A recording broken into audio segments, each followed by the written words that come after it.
Yeah. Bhaskar sir, are we good to start? Yeah, we'll start. Yeah. Good morning, everyone, and a warm welcome on behalf of IAP Twin Cities branch to this particular webinar. I hope you're all doing well amidst the torrential rains, and I hope you and your family are doing safe. IAP Twin Cities branch had recently finished the IAP Central Zone Pedicon 2022 in association with PATS, and our sincere thanks to all of you for the incredible support with record registrations, 14 workshops, and 3 days of enthralling sessions. Thank you very much for your active participation and your continued support for the Central Zone Pedicon. We embark on more activities with IAP CPR Day, ORS Day, and also the much awaited World Breastfeeding Week. We promise that IAP Twin Cities branch will continue to take our advocacy for child health forward, and we seek your continued support. I'll now request our President, Dr. Sunkoj Bhaskar sir, for his inaugural remarks. Over to you, sir. Yeah, thank you, Dr. RSV. Respected faculty members, distinguished participants, welcome you all to this monthly symposium. As Dr. RSV just now said, we had just 2 weeks ago, this Sunday, we had probably successfully completed our Central Zone Conference, which was really went on very well, particularly the scientific part of it. Despite that, within a span of 7 days, we had come back to our monthly track of academic activities. Last Wednesday, we did our IAP Twin Cities branch monthly clinical meeting, wherein we have at least 4 interesting clinical cases, which was held last Wednesday only.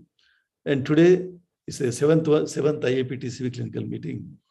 And our motto is to go into subspecialty, again, to dive into the important issues in that subspecialty. So therefore, today we have chosen this nutritional issues in neonates. I think if I am correct, it's less talked and probably less taken care. But I believe it's very, very important in growth and development, particularly in preterm infants.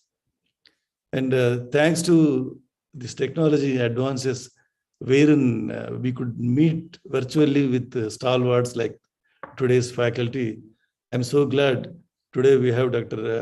Umesh Vaidya, whom I know since last probably 15 to 18 years or more so, because wherever there is a nutritional academic activity, he's very much there in the forefront. 5 years ago, we had a similar academic activity, nutrition in newborns, wherein Dr. Umesh Vaidya was here along with Dr. Aparna, and it's once again taken forward by none other than our Dr. Srinivas Murki. So thank you, Dr. Umesh Vaidya, for joining us virtually. And Dr. Sriram is, as you all know, is an alumni of AIMS, and he's doing a great job taking care of teaching the DNB neonatology students along with the fellows of IAP at Paramita Children's Hospital. And Dr. Suman Rao, I was told so many good things about Dr. Suman Rao. And Dr. Suman Rao is known for, or a synonym for the KMC, Kangaroo Kangaroo Care in neonatal units. I think it's her, she's very much fascinated in that. Probably, if I'm allowed to use the word, obsessed with the KMC. That's very, very important in taking care of newborns. Thank you, Dr. Suman Rao.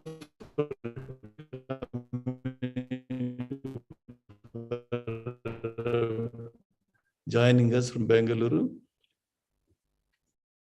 Dr. Swati, again, she is known for promoting the breastfeeding.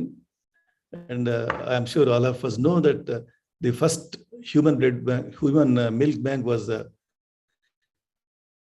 started in our hospital under the stewardship of Dr. Arvida Fernandez. So thank you very much. And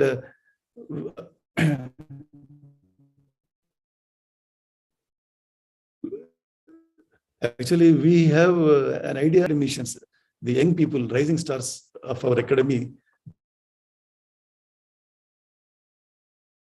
it is so that they'll get the opportunity, the participants, their caliber and strength. So in that regard, we have Dr. Ranjit Kumar is from Butterfly Children's Hospital, very dynamic young neonatalist. And Dr. Praveen Rao, again, young neonatalist from Paramita Children's Hospital, with whom I do work, and very enthusiastic and very newborn caring. Dr. Venkat Vardali from a reputed Fernandez Hospital. And Dr. Natash Bagga, we hear a lot about her, but we never had an opportunity to have an academic activity with her. Thank you, Dr. Natasha. And with these few words, not to take much of your precious time, if possible, I request some of you to participate in our upcoming breastfeeding week celebrations of IAP, to participate virtually. And we have ambitious plans to promote it with the help of Ministry of Health, Government of India, and Telangana State Health Ministry, and as well UNICEF and IAP. So I request leaders like you to participate in our ambitious plan. These few words, I should say a few words about our Dr. Srinivas Murki, highly acclaimed academician, and it is his idea to have an issue in subspecialty topics, and it was the idea to have this kind of symposia. I can say simply, he's the producer, director, scriptwriter, choreographer, everything for this program. He had chosen the faculty members, and it's an asset to IAP Twin Cities branch, IAP Telangana, and to me in person particularly. I'm really, whatever I'm doing, part of my success story goes to Dr. Srinivas Murki. Thank you, Dr. Srinivas, and I wish you all a great learning experience. Thank you, one and all. And my special thanks to our dynamic secretary, whom we call Honorary Secretary of IAP Twin Cities, very dynamic, tech savvy, and he plans very meticulously about all IAP events. I'm so comfortable working with him, and he really does a great job in assisting me. Thank you, Dr. RSV, and over to you. Dr. RSV, are you there? Dr. Sri Krishna? Francis, Yep. Can we now start the session? Yep, please. Yeah, I'll hand it over to Dr. Srinivas Murki, sir, to take over the proceedings, introduce Dr. Umesh Vaidya, and then Dr. Vaidya can start.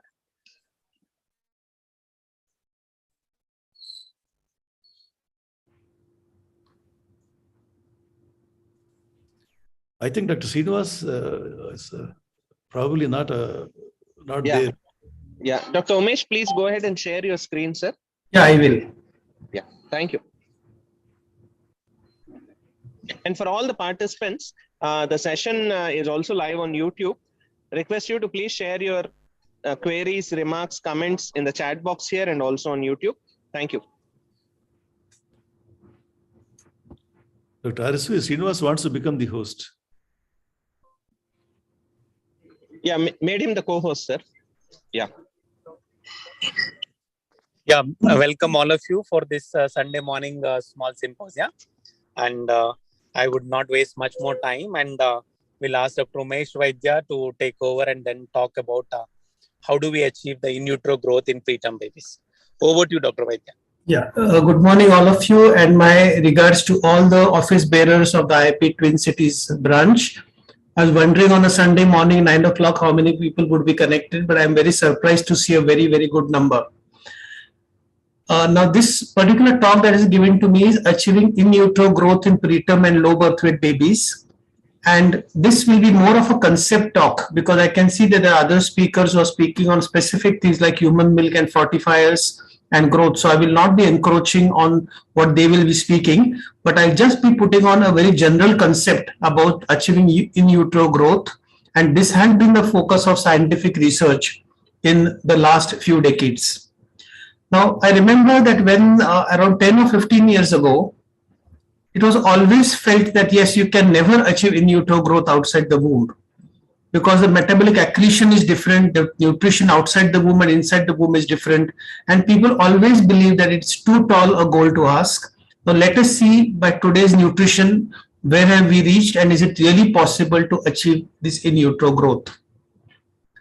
So this entire concept came in the year 2002 because these were the goals laid down by the American Academy of Pediatrics 20 years ago.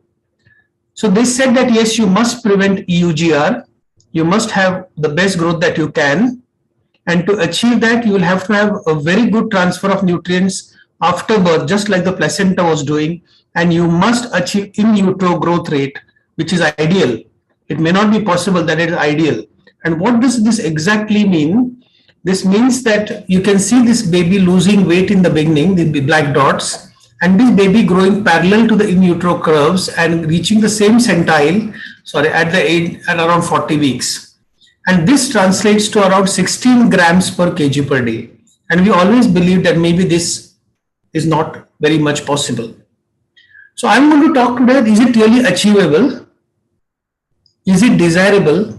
And are there any benefits of risks if we do that? Because we are programming the child for the long term, and is this really going to be good for the baby's future? But we cannot just talk of intrauterine growth rate. We are just not driving growth. Along with that, we have to see that we are not increasing NEC. In our enthusiasm to feed, we do not want to push the child into NEC, and we must prevent metabolic syndrome, which is going to set in later on. So let us strike this balance to see how we can grow well and prevent all these morbidities. Of course, whether you achieve in utero growth or not, you have to prevent EUGR to a large extent, at least a weight gain of 10 to 15 grams per day, if not 20. And you must also see that there is sufficient linear growth and also growth in the head circumference. A lot of discussion going on regarding body composition studies, but still has not come into the clinical purview. But this is something that in the future people will be looking at. So how to achieve in utero growth? And I have divided that into 5 components: early parental nutrition, overcoming the fear of NEC, understand what is feed and intolerance, and because that is an impediment to growth, adequate calories and protein intakes, and the last one in red is individualized nutrition, which we actually practice and with which we do get good growth. So I'll just spend a little bit of time on that.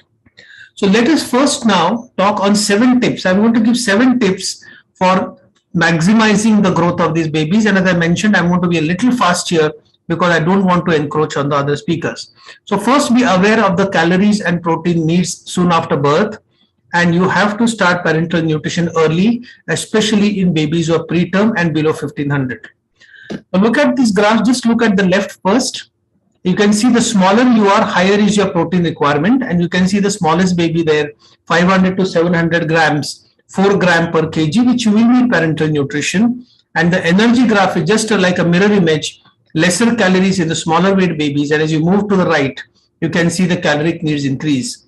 So we must be aware of the weight of the baby and what would be the calorie and protein requirement. And you must try to attain that.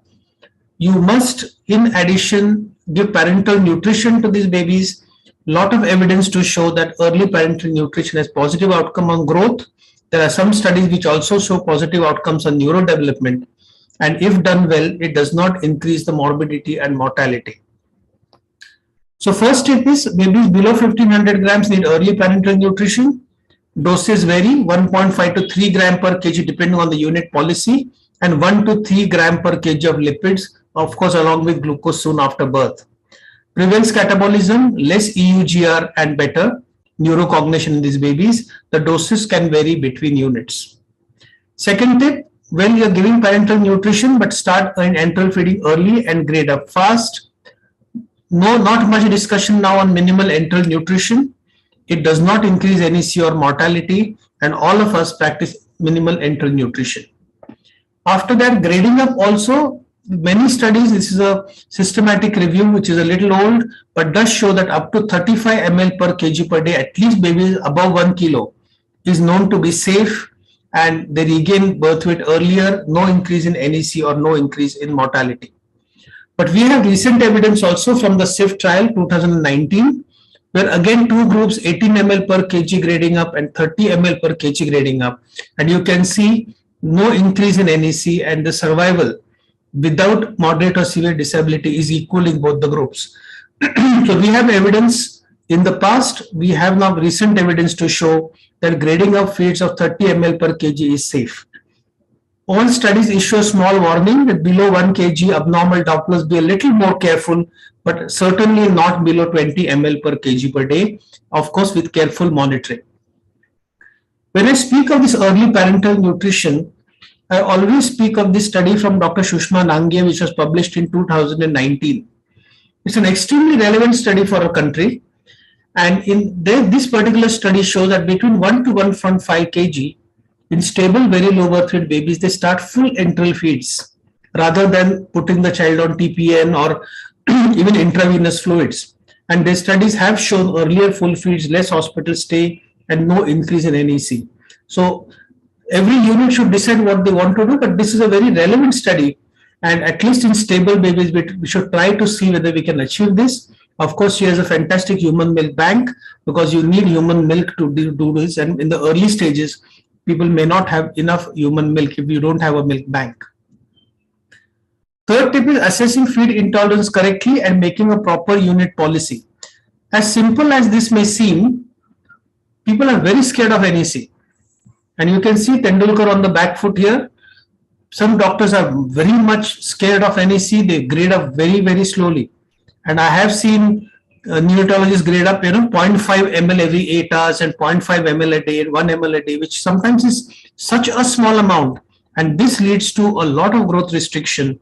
And with the slightest aspirate or a small apnea, they would immediately put the baby's nil by mouth.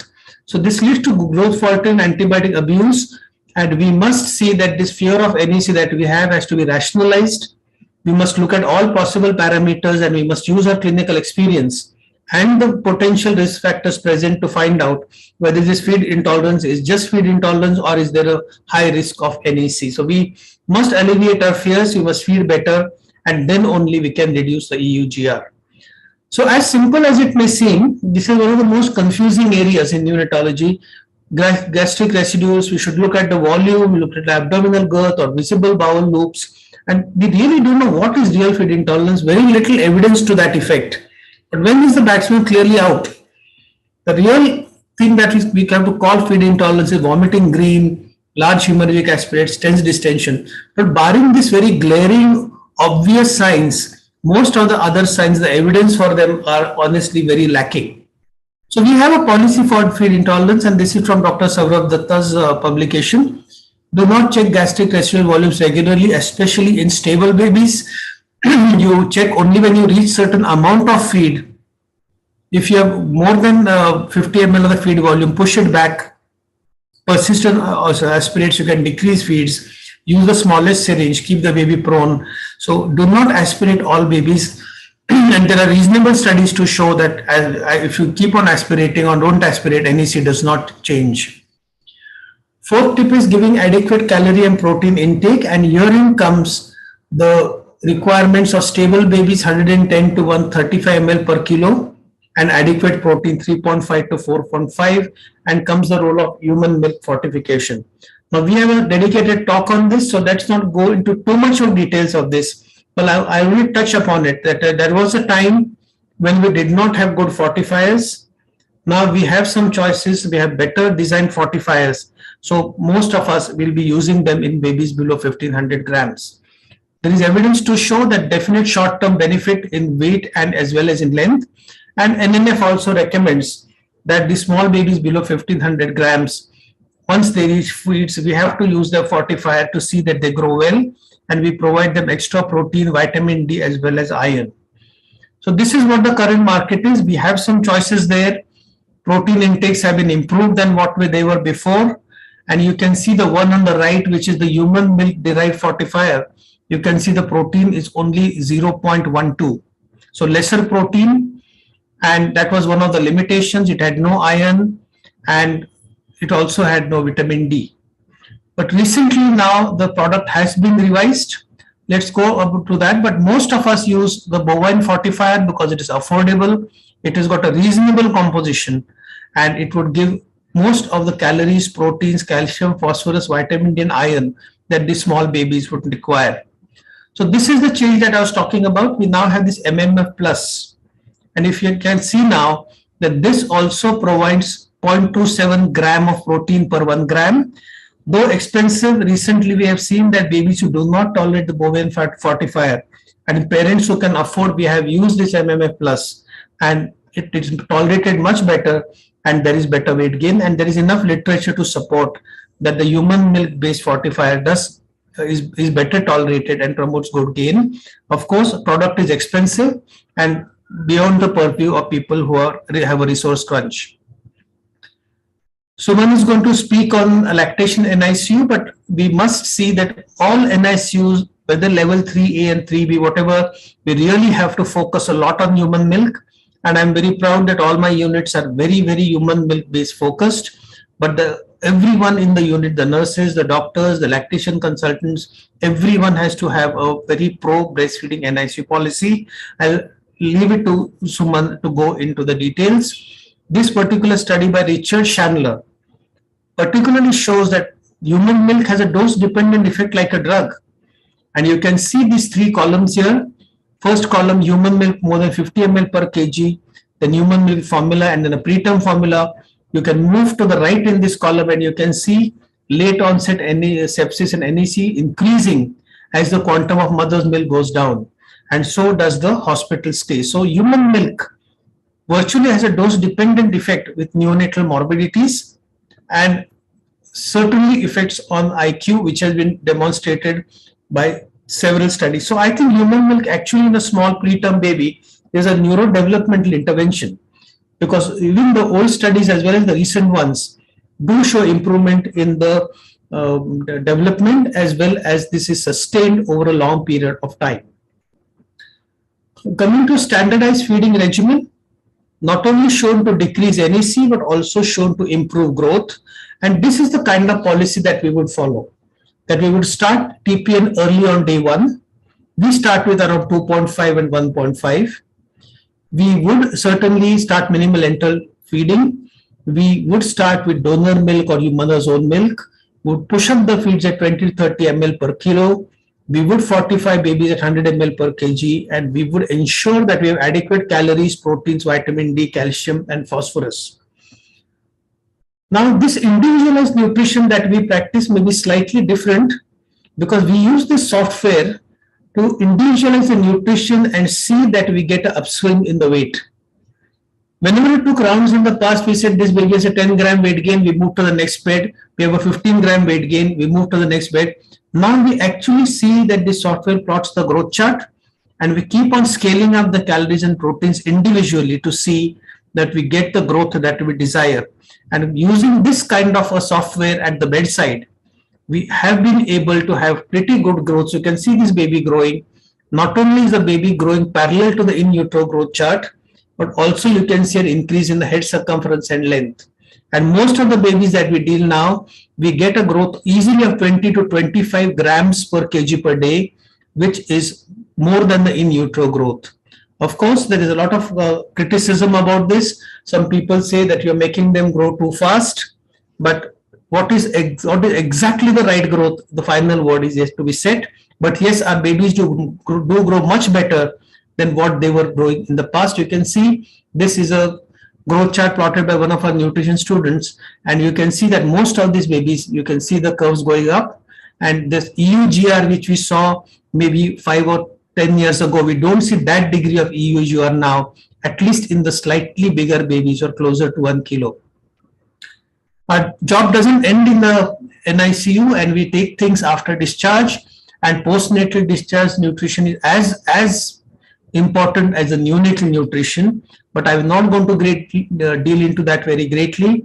Continue to plot the growth chart, continue to fortify is required, give the right supplements, and monitor growth in these babies very carefully after discharge. Now I come to the last part of my talk, that well, I showed you that you're playing on the front foot, you're pushing growth, you're using fortifiers, you're using good TPN, you're grading up fast, and we are definitely, as you see, neonatology, everything is now becoming less invasive. We are talking of less invasive, sort of non-invasive lines. We are now talking of non-invasive ventilation, developmentally supported. Everything is becoming very gentle, and we are scaling down things. We are being less aggressive everywhere except nutrition. In nutrition, we are still maintaining the aggressive stance. We are getting better growths, but there's always a risk because we do not know when we will start overdoing things and we will get over nutrition. So let us quickly look at this. Terms that everyone must know: fetal programming. So if you have an IUGR baby, it's going to mold some fetal systems which influence later health.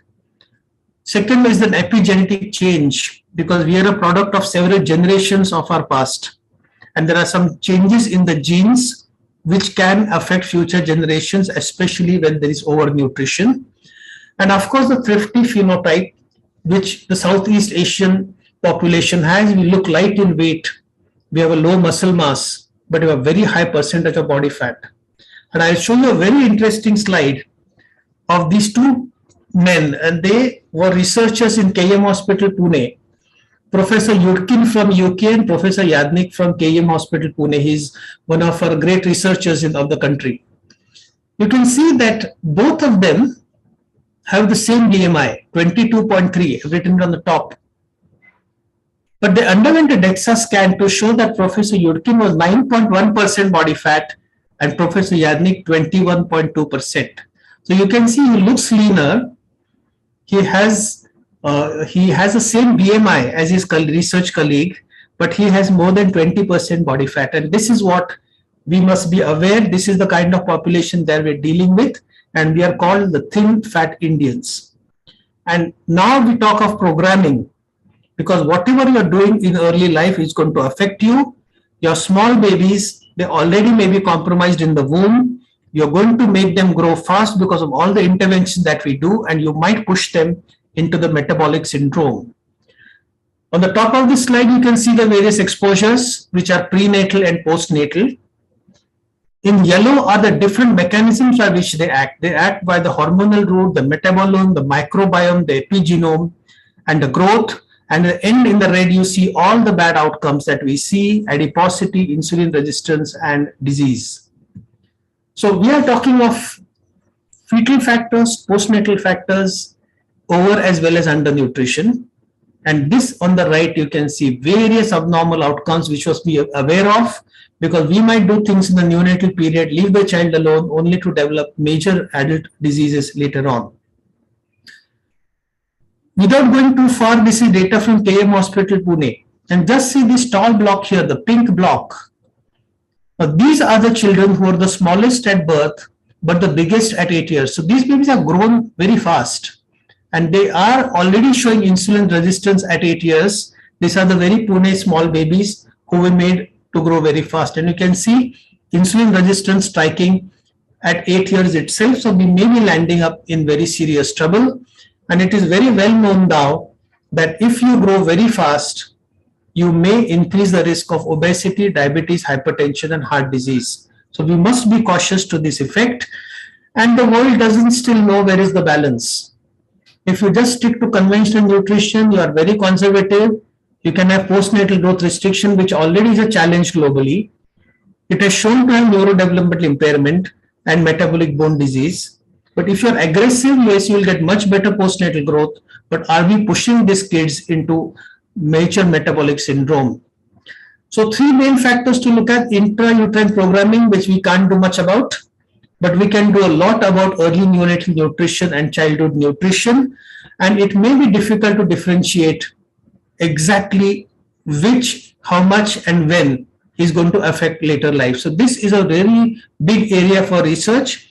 But then we have two choices right now, that you are very intelligent, good nutrition, but you may develop heart disease and diabetes later on. Or you may have very conservative nutrition policy, grow slowly. You may be a little dumb, but your heart will be healthy and you may not have diabetes. So both choices are not very great choices. But the way the world thinks now is that at least in infancy and neonatal period, because neurocognition is very important, generally the world believes that you make your babies go well, give them parental nutrition, give them fortifiers, give them mother's milk, make them grow, don't worry about the metabolic syndrome in the first year, and then later on see that you have sufficient physical activity, prevent obesity, monitor the micronutrients, and give an opportune family environment so that these children become intelligent but do not develop the metabolic syndrome. So this is where we currently are. So look at something called as healthy catch-up. Just don't think of early nutrition and its neurocognition. Also balance the interests of the child with likely fortunes in adult life. So this is where we stand today. I would conclude here that early nutrition is not just growth, but I have shown that there is an impact on neurocognition as well as long-term health. With what we are currently doing and with the kind of products we have and the strategies that we are following, achieving in utero growth is certainly achievable. In fact, some babies are doing better than that. But if you don't want to go to that level, at least I would say 10 to 15 gram per kg per day is a must. Use TPN in the right doses, grade up early. We must ensure adequate calories and protein intakes, have a standardized feeding regimen, have a policy for feed intolerance, individualize intake if the baby is not growing very well, sustain breastfeeding at all costs because we have seen short-term and long-term benefits, concentrate also on post-discharge, and of course, always keep that metabolic health of the child in later life, monitor them very closely with their BMI, don't allow central obesity, check their blood pressures, and see that they have a very good physical activity program. Only then we'll be giving them the best of nutrition. Thank you very much.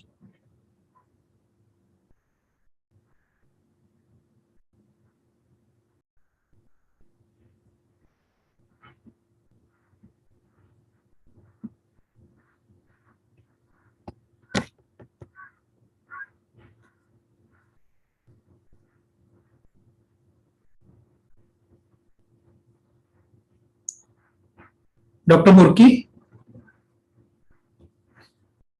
Yeah, thank you, Dr. Umesh. It was a great presentation informing us about the intrauterine growth enhancement to the adult life issues. And we appreciate your presentation, which was just 19.5 minutes, less than 20 minutes. It was a wonderful presentation. Really, particularly we practicing pediatricians learned many things from your presentation.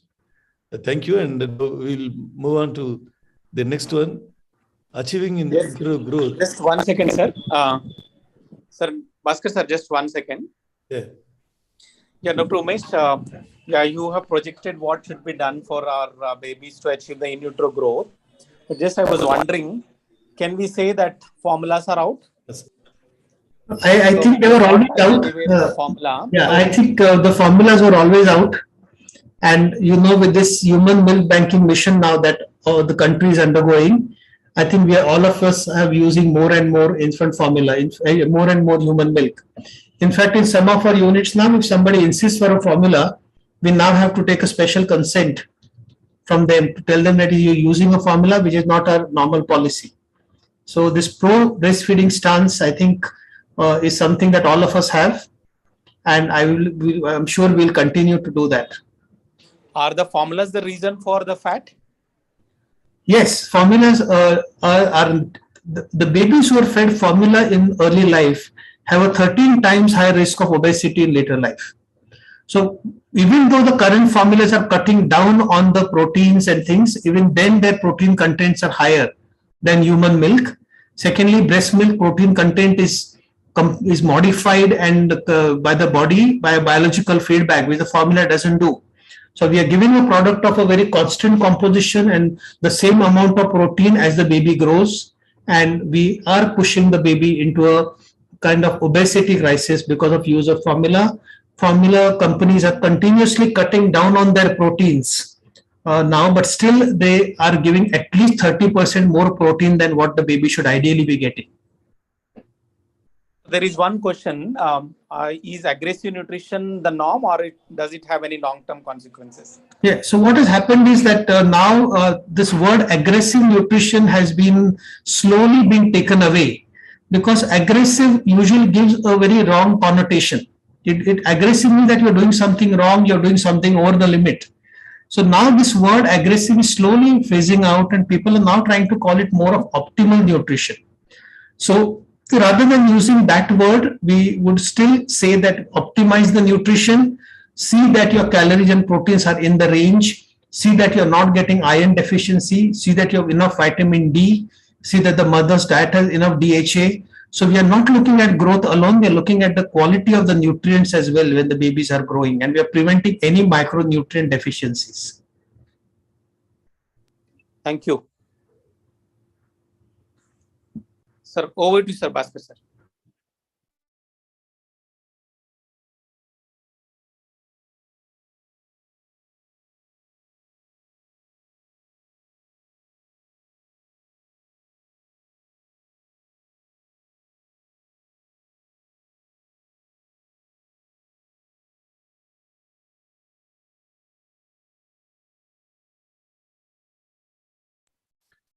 Yeah, thank you, Dr. Srinivas. And now we'll move on to the second topic, that is achieving, that is the mother's own milk, solution to most preterm VLBW children, by Dr. Suman Rao, Professor of Neonatology, St. John's Hospital, Bangalore.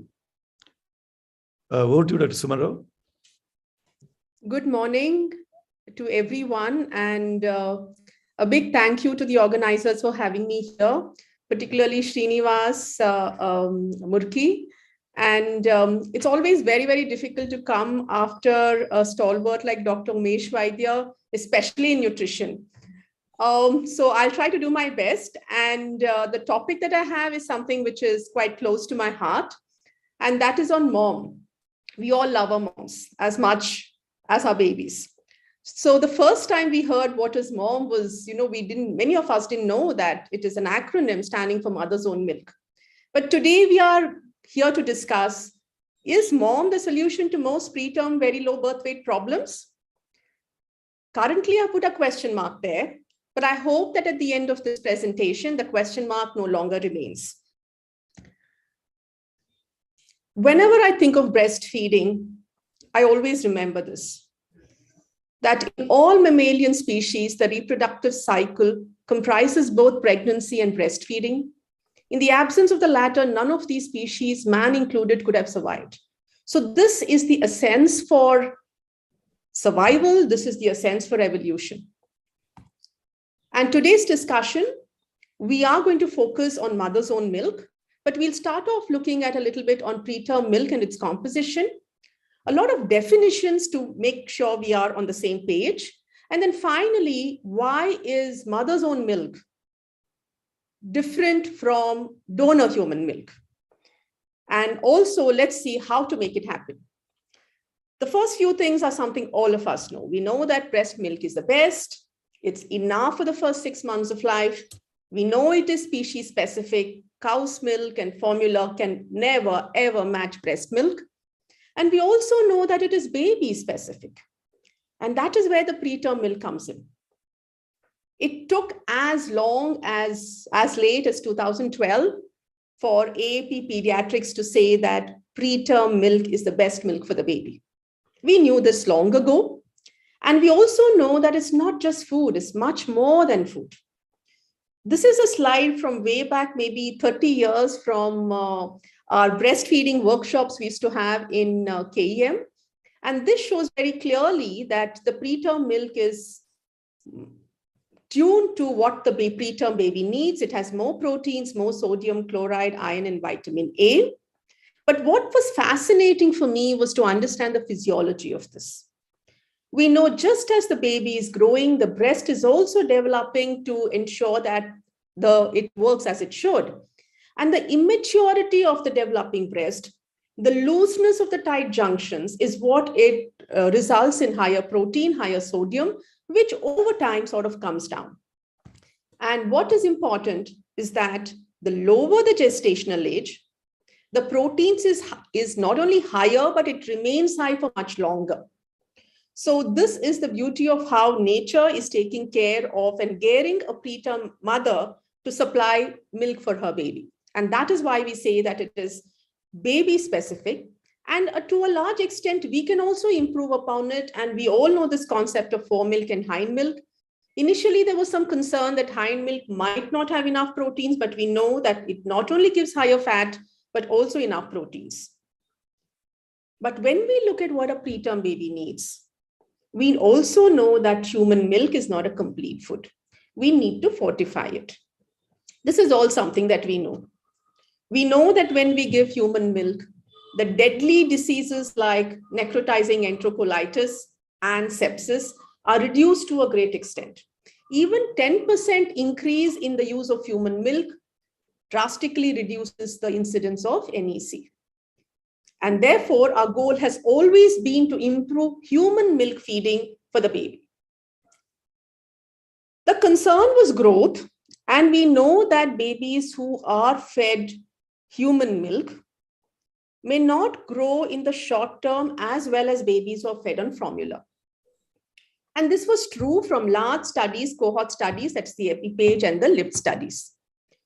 But what is important to note from these large cohort studies is that though the growth was lesser, as you see here, babies who were breastfed at discharge and weaned much later than 2 months. Please remember, this is from the 90s study, and therefore human milk was not such a great force in preterm nutrition.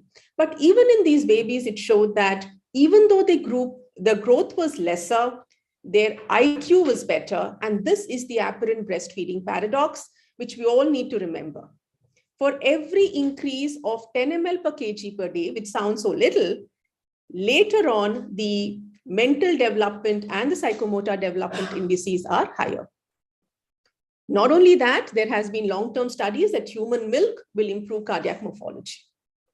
So there is a great thing for human milk. And I think India is also on the right path, that we now have breast milk banks. And like Dr. Umesh Vaidya said, it's no longer cool to use preterm. In fact, they're taking a preterm formula.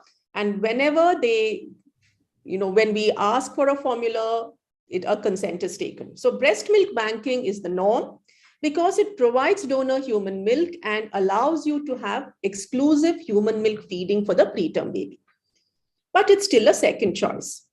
The growth with donor human milk may be lesser than formula, but it has definitely benefits like reduced risk of NEC. And we have good guidance on how these breast milk banks should be established. But now we need to understand that the stage has come is not only about human milk. It is about the mother. It is about putting the mom in the center of the baby's universe. And therefore, let's understand a few definitions here. Mom, mother's own milk. DHM or PDHM is donor human milk, which is pasteurized. Informally shared milk is also something being used in the West. And I know in India, it happens all the time, including in my own unit, we encourage it. But there is a great risk of infection. In the West, they discourage it. This is unpasteurized milk from another infant's mother. Human milk could be either mom or it could be donor human milk. And now when we look at exclusive human milk feeding, we're also looking at from where the fortifier is coming. Is it bovine derived or is it human derived? So a baby who drinks human milk, either mom or donor human milk, with a human derived HMF, this baby is said to be exclusively exclusive human milk diet. Now, making clear these definitions is important for us to understand the difference between mom and donor human milk. And here I am to make a case that mom is superior to donor human milk. Let us not be satisfied with exclusive human milk feeding. We need to aim towards exclusive mom feeding. And this is data. We know that it probably is going to be impossible to do randomized controlled trials comparing donor human milk and mom. But from these observational studies or indirect comparisons, we know that mother's own milk has all the benefits of donor human milk, but it has some more. Studies have shown that the mortality, and here the comparison is basically with formula, mortality decrease has been shown mainly from the groups, even in these observational studies, which has looked at human milk feeding. They've tried to separate out the groups who got mom and who got DHM. And from these studies, it's clear that mortality benefits is with mom. Neurodevelopmental impairment benefits is again with mom, not with DHM. But as far as BPD and NEC is concerned, both have effects. But we'll see how mom effects is superior. Growth may be poorer in both. And long-term growth, we actually do not have studies because mom or DHM, these babies still have to grow and we need long-term data. So now coming to growth. Now, this is from a study which looked at exclusive human milk diet. And they found that the babies who were on exclusive human milk diet had lower growth, understandable. But by 2 years, their body composition was similar to the term matched control, which is a very important information. But when they looked at the group who were mainly on mom, they found that the growth in the babies who were on mom had decreased fat mass indices. For every 10% increase in mother's own milk, the fat mass reduced by 0.08 kg. And these babies with higher mom also had a trend towards improved language scores. So among the group on human milk diet, growth may be better. And again, here, this is another recent study which shows that length, head circumference, and change in weight is much better with babies who are on mom. Not only growth, we are less concerned of growth maybe at this point as morbidities. Though donor human milk and mom reduces BPD, when we compare the two, mom definitely has a much better reduction in BPD than donor human milk. Again, this is another study which has compared two cohorts, mom and donor milk. And here you see not only growth parameters, but even feed intolerance is lower when donor human milk is used. In addition, though the individual morbidities were not statistically significantly lower, the composite morbidity of something very serious like NEC, spontaneous intestinal perforation, sepsis, severe BPD, or death, in this study showed was less than half of what was there in the donor milk cohort. And then coming to one of the most important aspects that we all try to achieve, that is improved neurodevelopment. From this NICHD study, at 30 months, it is shown that for every 10 ml per kg per day average increase in mom given in the NICU, the mental development index, psychomotor development index, and behavior index points all increase. A small increase of 10 ml per kg per day could have an impact on neurodevelopment. But of course, there's limitations to all this research. We don't have large sample size. Ethically, it's impossible to have an RCT. And even a lot of these studies still have vague categories like exclusive human milk. So it's a little difficult to tease out donor milk and mom. And we still need long-term follow-up. And also, it could mean that the mothers may be different. They may be more caring for the baby. They nurture maybe, the way they nurture may be different. So there is limitations to this research. So the big question is, why are we seeing this kind of difference even when we are talking about exclusive human milk feeding? And this is a very good paper that helped me in this presentation. And this paper talks about 3 different reasons: the source of the donor human milk, the processing of the donor human milk, and biological differences in the milk. So when we look at the source of the donor human milk, they are typically from term milk, especially in the West. They're typically got from the term mother, chronologically much later in lactation, and they are got mainly from home, and therefore they are in a separate microbial environment.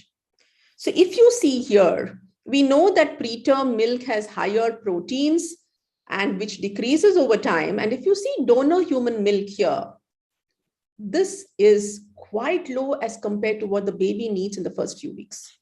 Similarly, the fat as well as energy is more like a term baby who is into maybe the second month or beyond of lactation. So macronutrients really don't match what a baby needs. But most importantly, we need to remember that breast milk is not about nutrition alone.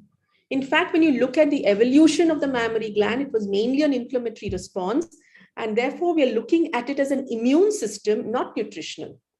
And what the array of substances that the breast milk has, whether it's protective, developmental, together called as a human glycobiome, is really amazing. One of the important things which people are now trying to put into formulas is the human milk oligosaccharides, which we know is a very, very important prebiotic. And this has a big role in giving all the benefits. And this may be very, very specific to the preterm mother, though it does not really reduce with the pasteurization. It differs from mother to mother, and therefore this may have a role in mom. But what is important, all this lactoferrin, lactoperoxidase, lysozyme, secretory IgA, and very importantly, which we know now, is that human milk is not sterile. It has a lot of living cells, it has lactobacilli, and it has these very important pluripotent stem cells, which go and home in the different organs of the baby. And this therefore makes it a living tissue, and you have your living cells here, which coats the baby's intestine. And not only it helps the baby in the immediate period, but it helps in establishing the correct microbiome in the baby. And now the whole talk is about the newborn microbiome, how to get it right, because there is a microbiome gut-brain axis, there is a microbiome gut-lung axis.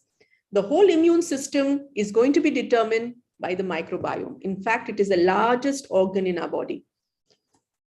And mom is where, this is the key reason why mom is different. Because the processing of the donor human milk removes a lot of these substances, particularly bioactive factors. Neurogenic factors like erythropoietin, epidermal growth factors, vitamin D have all been shown to be less. And this is another slide which shows that donor human milk has reduced bioactive factors. A lot of them get depleted when we pasteurize, particularly the Holder method. And therefore, people are looking at how can we change the method of pasteurization to preserve this. This is still to take off. We need more research on this, whether we can use UV light exposure, high pressure processing, high temperature, short time pasteurization. And I know that in India also we are having these studies, because recently in IAP Neocon, one of the papers was in different methods of pasteurization. The third important big difference is biological differences. Each mother is different. Each human milk is different. It depends on her genetics, depends on the sex of the baby. There is evidence to show that the milk expressed for a girl baby is different from a boy baby, and even from the time of the day, whether it's the antioxidants, melatonin, all of them which have a big effect. So no doubt that mom is war. You just have to invert it. We just need to understand this is amazing. We need to get it right. But we do have barriers to mom. We know that the babies who are preterm, their mothers are usually sick. Babies may be delivered by C-section. Many of them may not have prior breastfeeding experience. They may be twin gestation. They hardly ever get any early skin-to-skin contact in the delivery room. And later too, there is separation from the baby. This was another study which looked at obstacles and also a risk score. And they found that there were three main risk scores. Lower the gestational, lack of skin-to-skin contact in the first week, and not breastfeeding at least once during hospital stay were all associated with less mom. Coming back closer, we have our own team from Hyderabad who has been working a lot on mom. And I think the first time I heard mom was from Srinivas Murthy. And this study has looked at all the enablers and barriers. And again, this showed that ELBW and IUGR infants are at more risk for not getting mom feeding. But expressing milk early, number of times you do it in the night, more maternal visits to the unit will all help. So I hope I have time to take you through 10 easy steps to make mom happen. The first is early expression of milk. Do it as soon as possible and do it at least 8 times per day. And we are now asking our nurses to document this as a vital sign in the baby's chart. And please do remember that expression is an art. And this is what I learned from the immediate KMC study, which I was associated with. And in one center, that is Malawi, they were able to get right at the word go something like 3 to 4 ml of milk from all mothers. And what they were doing was using a small syringe, helping the mother and collecting the milk and immediately giving to the baby. So it is definitely an art, but we also now rely quite heavily on breast pump. But when you use a breast pump, please look at double pumping, tandem pumping, and hands-on pumping. All this will improve the milk output even with a breast pump. But very important is counseling and support to the mother. Postpartum depression, stress are real things with our mothers, especially the preterm mothers. And if the mother is stressed out, her milk, even despite being there, the output is less than 4%. So we need to support her. And one of the big things is Kangaroo Mother Care, which is a tool in our hands. And Dr. Bhaskar said I was obsessed with it, and that is true, because this is a no-cost tool to improve all outcomes in the baby. And my belief in Kangaroo Mother Care was further strengthened when I was part of this IKMC trial, which was published in NEJM. And the key to improving mom or key to improving the mother's participation is to have a mother newborn ICU and not the ICU that we have. This is going to be a paradigm shift. This is going to be a new WHO recommendation that go in for a mother newborn ICU. From this multi-country study, what came out was this.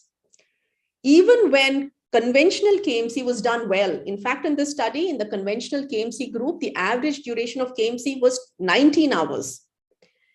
The only difference was that KMC was started early in the intervention group. The neonatal mortality reduced by 25%, infections reduced, hypothermia reduced. But surprisingly, breastfeeding was not different, exclusive breastfeeding. And when we looked at why, there was the exclusive mom by the end of the neonatal period was as high as 86% in these small babies. But when we did a post hoc analysis, starting KMC early improved a lot of breastfeeding indicators like initiating breast milk within the first 24 hours, reaching full feeds by 7 days. All this was much better. So definitely KMC, immediate KMC are the way to go. But there are other simpler things which we can do right from now, like a breast massage. And this study by an MSc nurse showed that 5 minutes of breast massage 3 times a day reduced postnatal weight loss, improved urine output, and improved stooling, showing that something that we can really help our mothers. So when we say we help our mothers, we need to have competent staff, we need to do it. And this is what the Neo BFHI tells us. It's not about BFHI, it's about Neo BFHI that the preterm mothers require much more support. And I'm sure Swati is going to tell us much more about it with their elegant papers, which has been recently published. One thing I believe that mom is such an important wow factor that we need to probably elevate it as a medicine till it really takes off. And when we did a QI and trying to get colostrum to our preterm babies, we wanted to achieve 80% over 6 weeks, but we did it in one week itself. A simple thing like making mom as a medical intervention by charting it in the chart, give colostrum as soon as possible, helped us achieve it. So it sometimes takes a very low hanging fruit to do this. And again, we have seen this in 2 randomized control trials, which have come out this year, one from PGI and one from AIMS, one from Lucknow. And we see that both these studies have shown us that early application of colostrum or mother's own milk reduces late onset sepsis, and also the composite adverse health. Donor milk is going to stay. It's not that we are going to have mom all the time, though we work towards it. But you could personalize the donor human milk by mixing a little mom, which will definitely improve its bacterial contents. So mom for mom, that is mother's own milk for milk-oriented microbiota. Last but not the least, quality improvement is very important. We need to continue to strive to make mom available to our babies. And this was a paper that we had published in Neonatal Network in 2017. And there we were actually happy with getting around 180 ml of milk by day 7, but we now know that the target should be as high as 500 ml. Similarly, we have from the study, Murki and his team have taken forward what they found from their study on mom and did a quality improvement initiative to improve mother's milk and shown that it's definitely possible. Hyderabad seems to be a hub for these quality improvement initiatives. And I particularly liked this title from of a quality improvement study, which from Rainbow Hospital, which showed that pasteurized donor human milk should not replace mother's own milk in preterm neonates. We need to reduce PDHM dependency, and I'm sure you'll hear so much more about this from Nitasha Baga. Then our search for mom, research on mom should continue.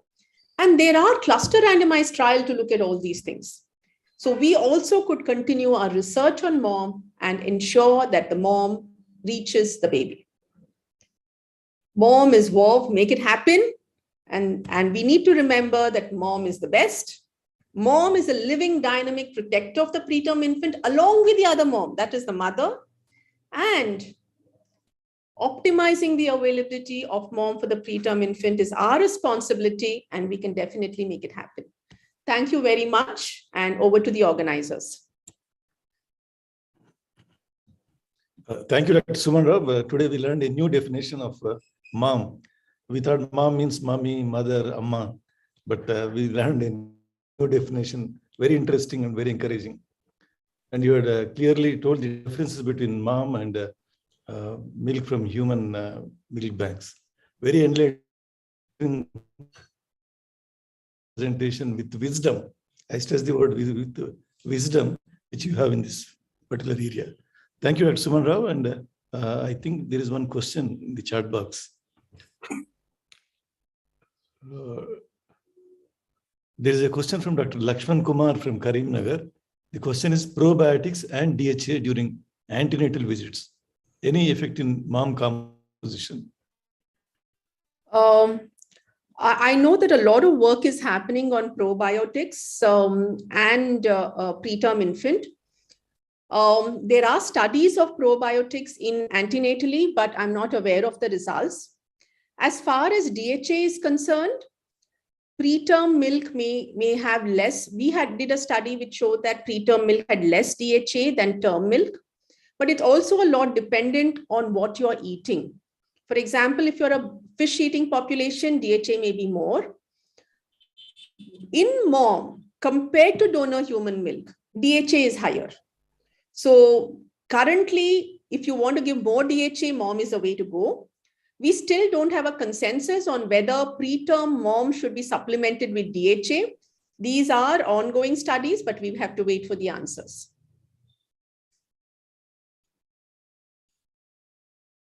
Yeah, there's one more question from a senior pediatrician, Bhaskar Reddy. The question is, when do these preterms attain catch-up growth with regard to head circumference, length, weight? This question is being repeatedly asked by mothers. Yeah. So, this study which looked at mom and growth showed that the length and weight were achieved by around a year, but weight catch-up took around 18 to 22 months for it to achieve within the catch-up growth. Now, it also depends on what is being fed. The catch-up growth is going to be earlier if the baby is on formula.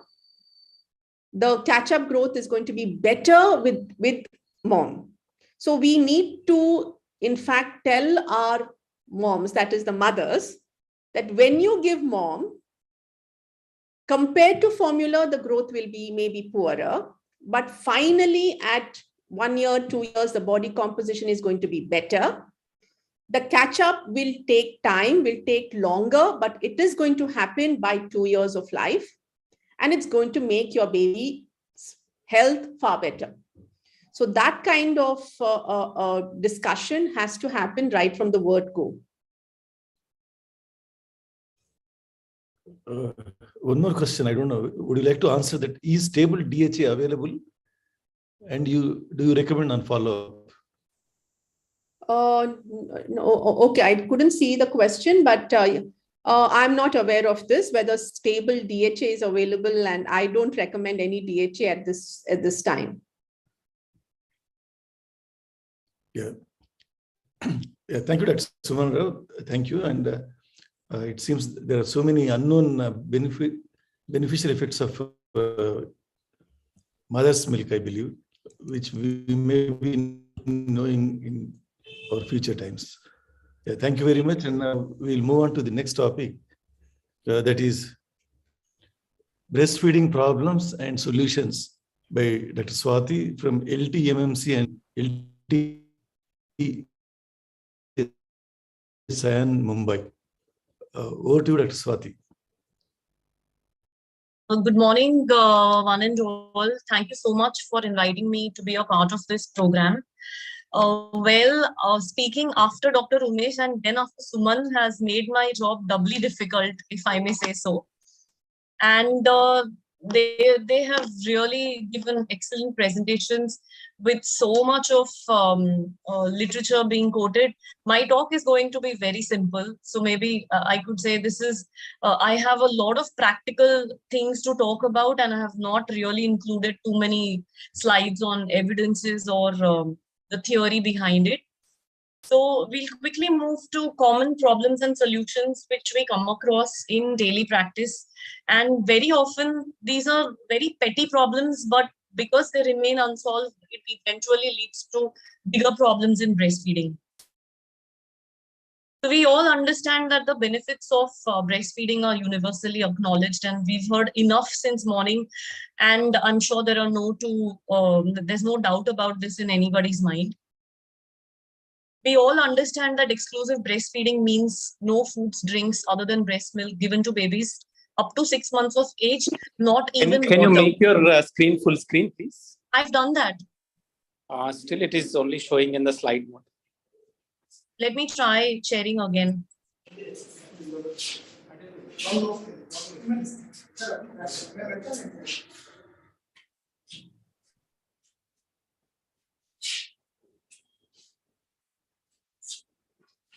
Is that fine?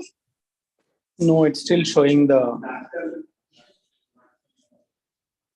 Okay, just give me a second. Let me try once again.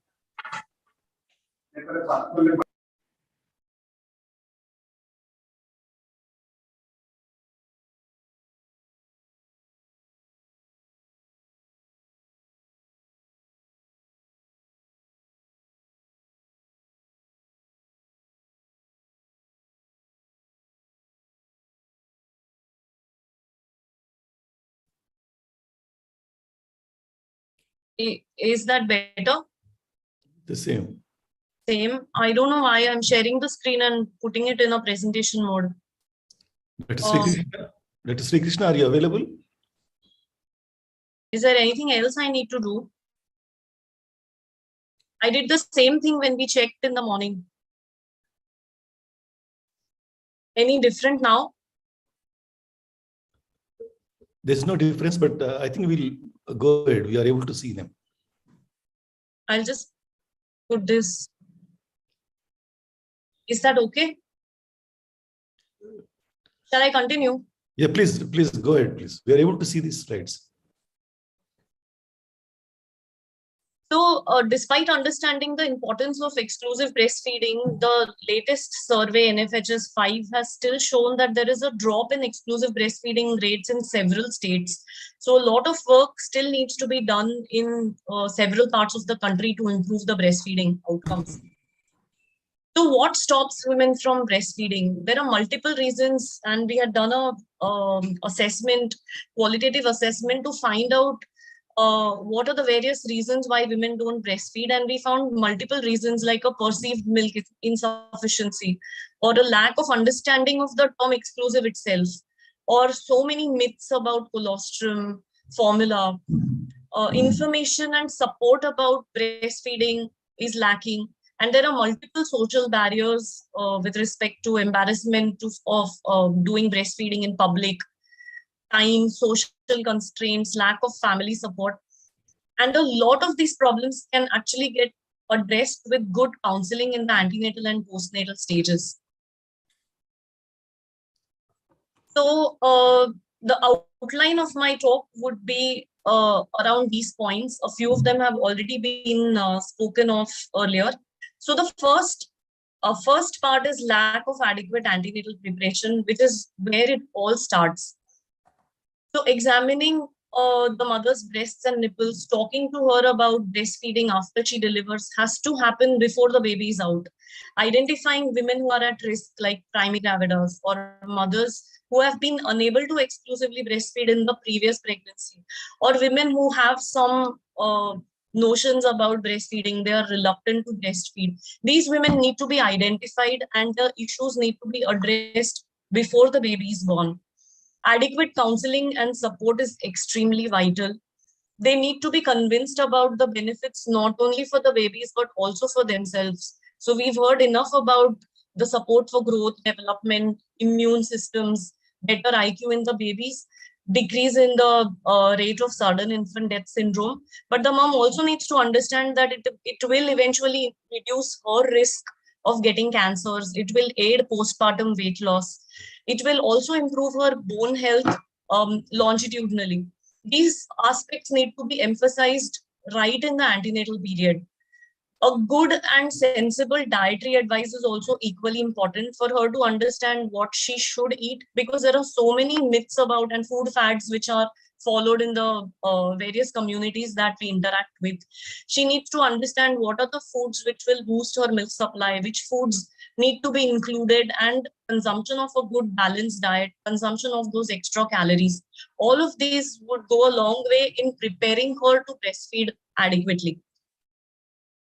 The second issue is inadequate support in the delivery room, and this is the starting point of failure.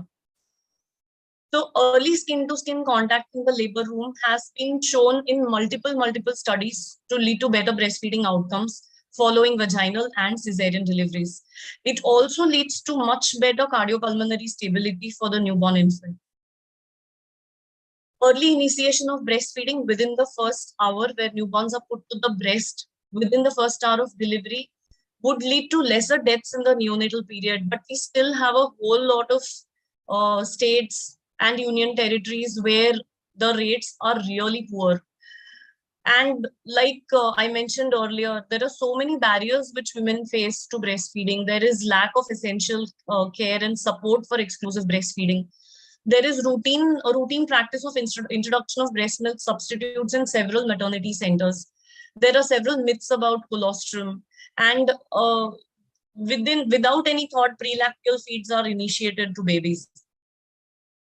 The best way out is to empower and educate our staff about breast crawl, putting the baby on the mother's abdomen after the delivery, allowing and supporting the baby to crawl to the breast, latch to the breast, start the breastfeed, continue the skin-to-skin contact till the first feed is completed is extremely vital in starting off a successful breastfeeding career, I would say. So the advantages of early initiation are the fact that sucking and rooting reflexes are strongest immediately after delivery. A good strong suck would help release of oxytocin, which helps in contraction of the uterus and preventing postpartum hemorrhage. This sucking also helps the mother produce more breast milk. The baby receives colostrum, which is rich in vitamin A and antibodies, less postpartum hemorrhage, and there starts bonding between the mother and the baby. But there are so many myths about colostrum which need to be dispelled. This is the nutrient-rich milk produced just prior to and in the first few days after the delivery of the baby, which is so rich in immune growth and tissue repair factors that it's the first vaccine for the baby. But the big question which most women would face is feeding only colostrum enough, because it's produced in such small volumes. We just need to understand very clearly that the size of the baby's stomach is also very small. So this was a very interesting picture that I came across. It's the size of a cherry at birth, and it gradually increases to the size of a large egg by 1 month of age. So there is no reason for us to believe that colostrum will not be enough, and the same needs to be emphasized to the mother. Another very common problem that is seen is poor practical support post-delivery. So it's easy to tell the mother what is to be done, what is not to be done. But when she actually starts doing it, there's no one to help her out at the bedside. Even with simple issues like which is the best position to breastfeed, and we would find some nurses or even the elders in the family telling her to sit up and feed every time, even though she's had a cesarean section, but she has to sit up and feed because that's the best position to breastfeed. Well, a big no. The best position is the position in which in which the mother feels most comfortable. The way she holds the baby, whatever is best for her, be it a football hold or a cross cradle position. Even laid back nursing can be very effective for babies, especially those who are a little hypotonic. Or lying down and turning to a side and feeding the baby is very comfortable for mothers who undergone a cesarean section. One also needs to assess whether the baby is latching properly or whether the mother needs to be taught how to latch the baby correctly. So a good latch would be comfortable and pain-free. The baby's chin touches the mother's breast. The baby's mouth is wide open with a whole mouthful of breast and areola in the baby's mouth. The lips are turned out and more of the areola is visible above than below the mouth. Soon after delivery and initiation of breastfeeding comes the problem of breast engorgement. And this becomes an emergency situation where the mother is uncomfortable, the mother is in pain, the milk is not coming out. There's a very high chance of resorting to top milk, because there is a huge problem where the baby is not able to latch, the mother is not able to feed, and that's where all the substitutes start coming in. So having hard, swollen, painful breasts, which can become extremely tight, lumpy, and tender over a period of time. But the only solution to this is frequent expression and frequent breastfeeding. There are various ways in which the mother can be taught to relieve the pain, either with cold compresses or analgesics. Even application of cold cabbage leaves has shown to be very comforting during this phase where the breast is extremely engorged.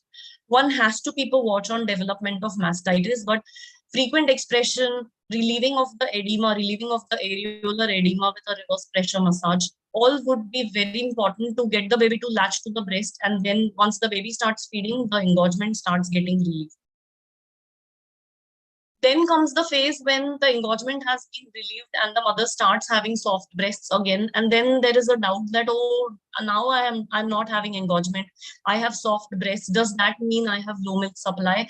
And okay, I think I have low milk supply. And then again starts the supplementation with formula.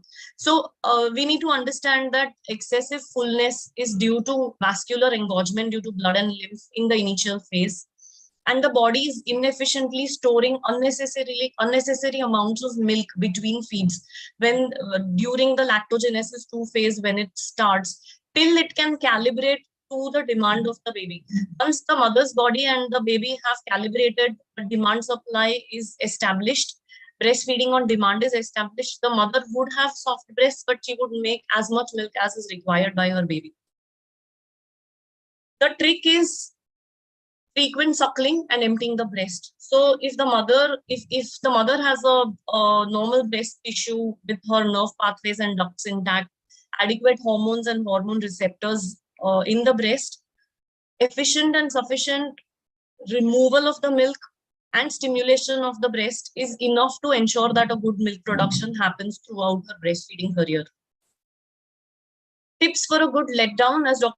Suman had already mentioned, There are various ways in which oxytocin can be increased. So breast massage, nipple stimulation, even the sight or thought of a baby, positive emotions, back massage, a warm shower, all of this can increase oxytocin levels. But negative emotions, fear, sadness, even telling the mother that, oh, I think you're not making enough milk is enough for the oxytocin to go down and the mother not being able to have a good letdown. The next problem which we commonly come across is mothers complaining that they think they don't have enough milk. Am I making enough milk for my baby? This is a very common statement heard in OPDs. Very simple. How do we counsel her that the baby is getting enough milk? Ensure that the baby is passing urine 6 to 8 times in a day. That would mean that the mother is giving enough milk to her baby. Along with this, an objective assessment of a weight gain of at least 500 grams per month would be very, very reassuring. The next issue is pain during breastfeeding, and there are several causes why mothers complain of pain during breastfeeding. Is it normal to have breast or nipple pain while breastfeeding? Well, a tiny bit of ringing or little bit of pain at the initiation of the feed when there is a very strong letdown and it passes off within the first 30 seconds to a minute could be normal. But pain while breastfeeding should not continue throughout the feed. In case the mother complains of pain, one must assess for evidence of mastitis and treat it appropriately with antibiotics. One also needs to look at the nipple, and finding a raw red nipple with whitish discharge could be a sign of a nipple thrush. Also, examining the baby's oral cavity for oral thrush would be a surrogate marker to understand whether there is a fungal infection of the nipple, and treatment with antifungals can be very rewarding. Sore and cracked nipples. This is another very common issue which we come across, which is very often secondary to a poor latch. If the baby does not latch, the baby keeps biting at the breast, the nipples start getting sore and gradually start getting cracked. Also, if the mother keeps applying soap to the nipple areola region every time before feeding or expressing, it can lead to undue dryness and sore and cracked nipples. One more important thing to look for is presence of a tongue tie. Very often this gets missed because a proper good oral examination of the baby is not performed. Babies with tongue tie often have biting at the nipple, inability to latch properly, and it leads to sore and cracked nipples. Looking for a blocked duct with a lump of milk formed in a particular sector of the breast could also lead to painful feeding. A good breast massage with stroking towards the nipple areola complex and relieving the blocked duct could be very useful in relieving the pain. Another common issue which we come across is mothers complaining of low milk production, and very often this is a perceived low milk production than a true low milk production. So why do mothers complain of low milk output? Commonest reason, fussy crying baby.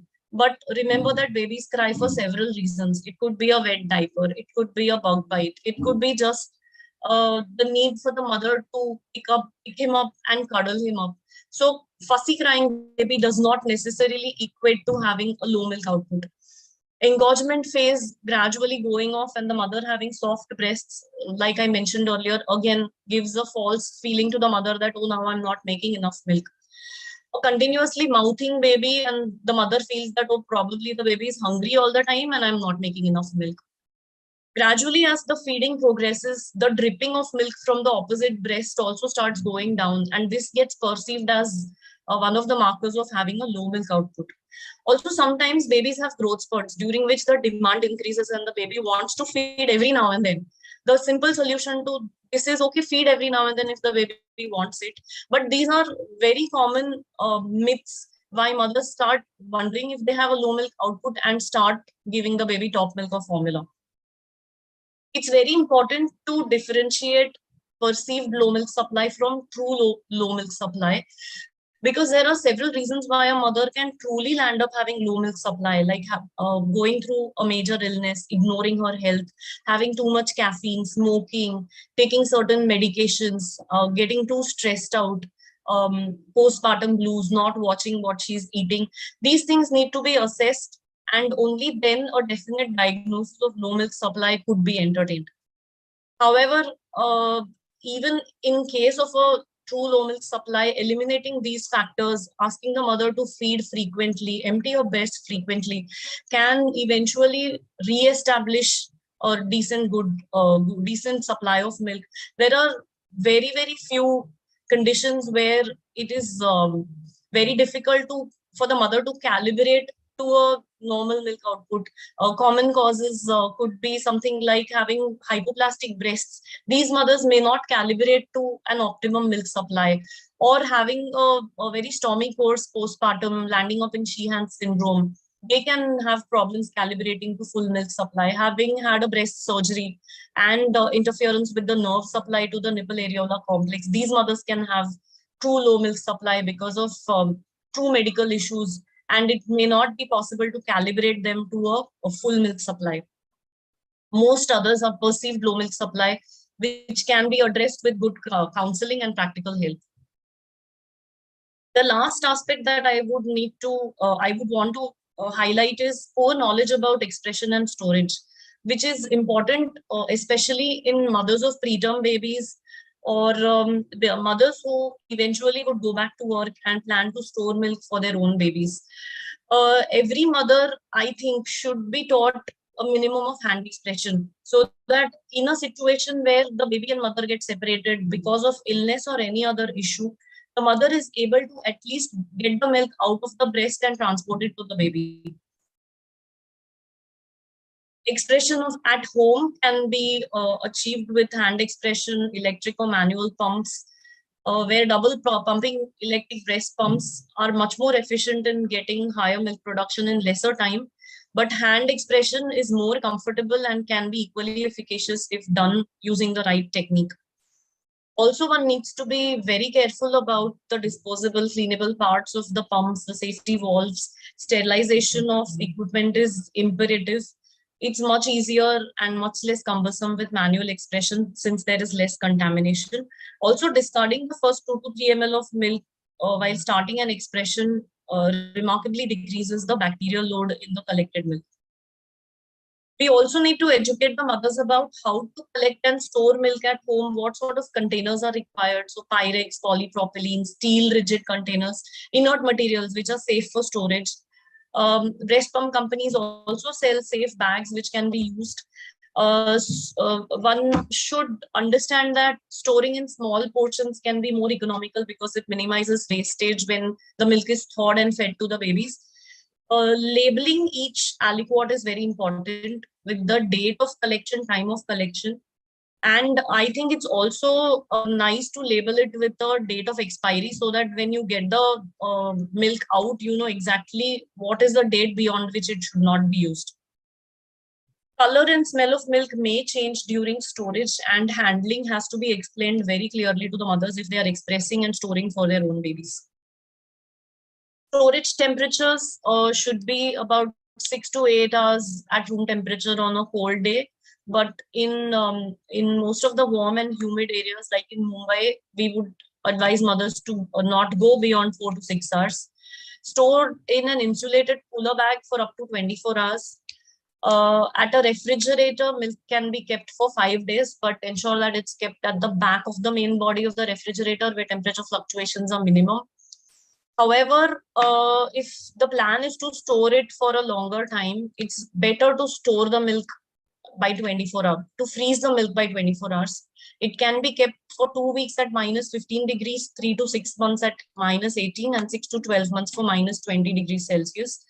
In case the mom wishes to donate milk which she has collected, we need to tell her that as per the national guidelines, milk which is not more than 3 months old will only be accepted as donation to a milk bank. Small tips for working mothers. Tell them that they need to latch the baby whenever they are at home after coming back from work. Nurse the baby frequently once you're back from work. Try and express milk at work. Do extra expression and pumping on holidays. Avoid stress. Nurse at night because that is the time when a greater amount of milk production happens. And eat well. The government of India is also promoting a lot of breastfeeding awareness and support. The MA program has been launched a few years back, And it's an excellent program for promotion of breastfeeding, monitoring, and also recognition of what happens at all delivery points. So that's all from me. Thank you.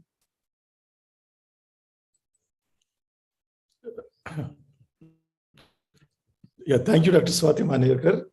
You had well so well on the practical issues of breastfeeds. We have a few questions in the chat box.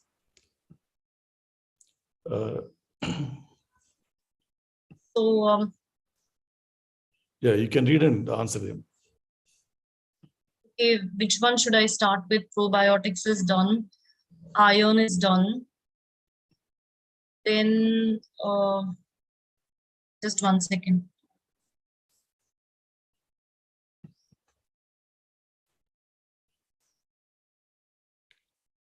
First few days colostrum is sufficient. Is that a question? Is there any role of silicone nipple shield for flat or inverted nipples?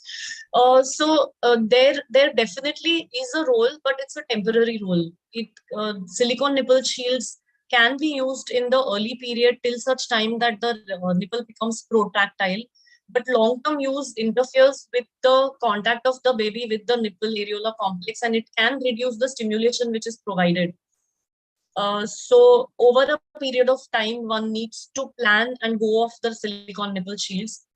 The inverted syringe technique has also been spoken of quite often, but I personally am not very comfortable using it because if the amount of pressure exerted goes up, it can get extremely painful for mothers. So yes, some role for the initial few days, but gradually as the nipple becomes protractile, good latching, good latching techniques would probably be more important in relieving this problem. Then effect of smartphones and social media on breastfeeding, positive or negative. I think like every debate, social media is a double-edged sword. One needs to use it to the correct advantage. Otherwise, there can be multiple wrong messages which get propagated much more than what happens in one-to-one conversations. There is a lot of study material available, a lot of support groups available, but I think you need to log on to the right website. There is a Shishu Poshan app which has been developed and it's freely available for download, which gives scientific information about breastfeeding and various aspects of breastfeeding support. Other groups, lots of support groups, I'm really not sure whether they share scientific content or they have their own myths and notions which get disseminated. Then I think, is there anything else? I think most questions, one small question in circumstances arise and we have to give formula. What is the adequate amount of milk to give? We have a huge milk bank, so there's no formula for me. I'm the wrong person to answer this question. And colostrum we get is 25 to 30 ml is enough for the initial few days. What is the adequate amount of milk to give? So in a term baby, we would just want to give colostrum, get the baby to suckle at the breast frequently. In preterm babies, whatever colostrum can be expressed with the syringe technique should be collected and fed to the baby through a feeding tube. The remaining should be as per the baby's requirement. If the baby is on full feeds, luckily we have a milk bank, so most of the other requirement is provided by donor human milk. But yes, every drop of colostrum is liquid gold. Not even a single drop should be wasted, and even if the baby is very sick, oral coating of colostrum should be advocated.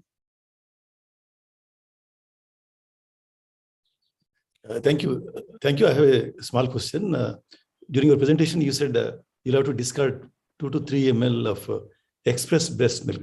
Does it send a wrong message to the mothers? This is just the initial 2 to 3 ml, and the remaining can be collected. Only the first 2 to 3 ml. If the mom is expressing for her own baby, I don't think it's so much of a concern. But if the idea is to donate eventually, then we do pre-pasteurization cultures. So a lower microbial load is equal to a better quality of milk. So for her own baby, she may not do this. But if the idea is to donate eventually, then discarding 2 to 3, it's not mandatory, but it can decrease the bacterial load in the milk. Just one comment, Bhaskar sir, before we go on. I think it's a very important point on social media and the kind of information. What we have seen in the past few years is that there's a lot of information on the web, and much of it is coming from blogs and support groups.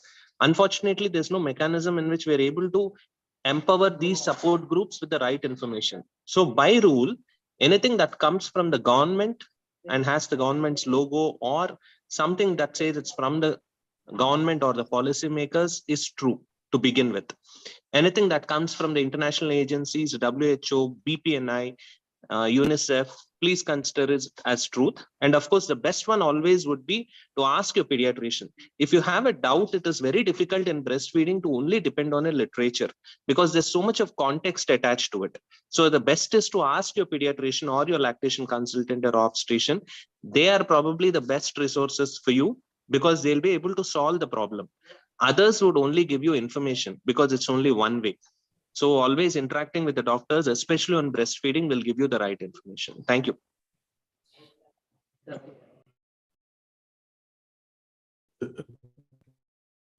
Anyways, thanks, Dr. Swati Manekar. The second part of the symposium. Now I request Dr. Srinivas Murki to take over this panel discussion.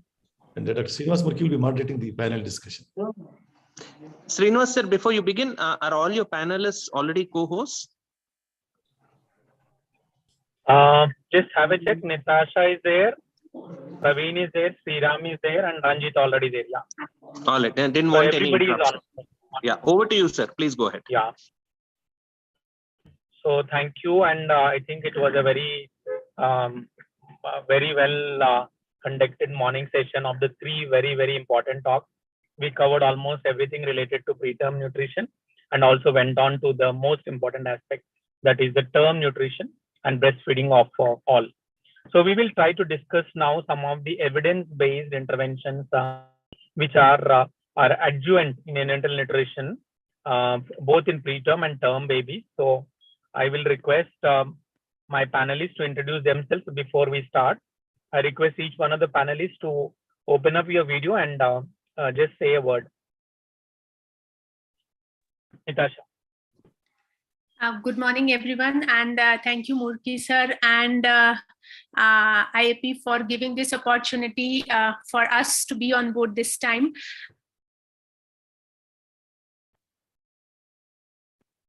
Yeah, thank you, Dr. Natasha.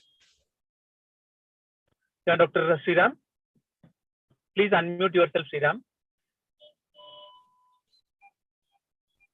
Good morning to you all. I am Dr. Sriram.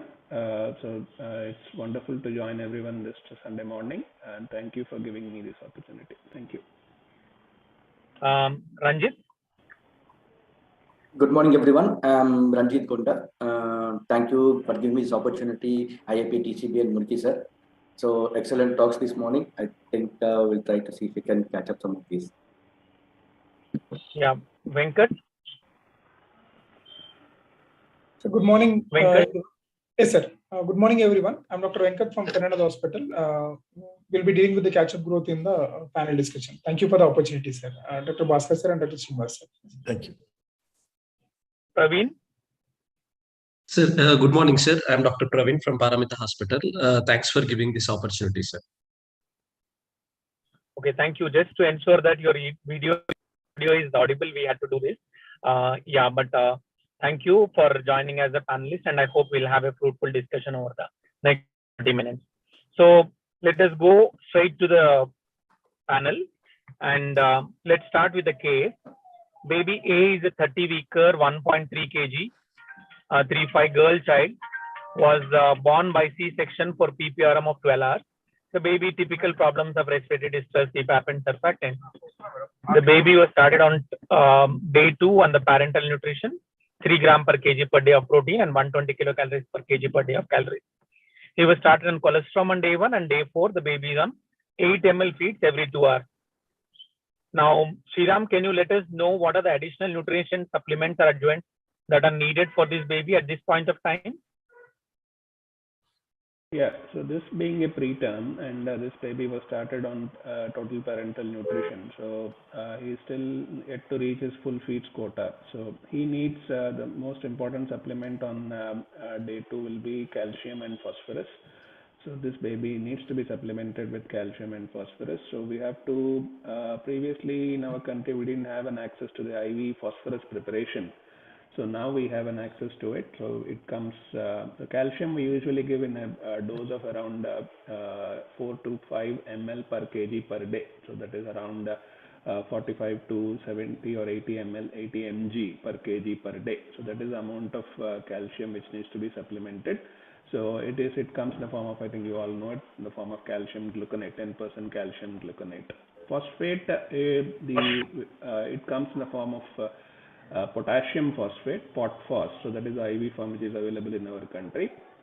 So this we start at 1 millimole per kg per day. So usually 1 millimole means around 30 mg per kg per day is the phosphorus in the beginning, and then we can go up to 2 to 2.3 millimoles per kg. So roughly around 65 to 70 mg per kg of phosphorus. So this is very important because the ratio of calcium to phosphorus has to be maintained, especially when you are on total parental nutrition.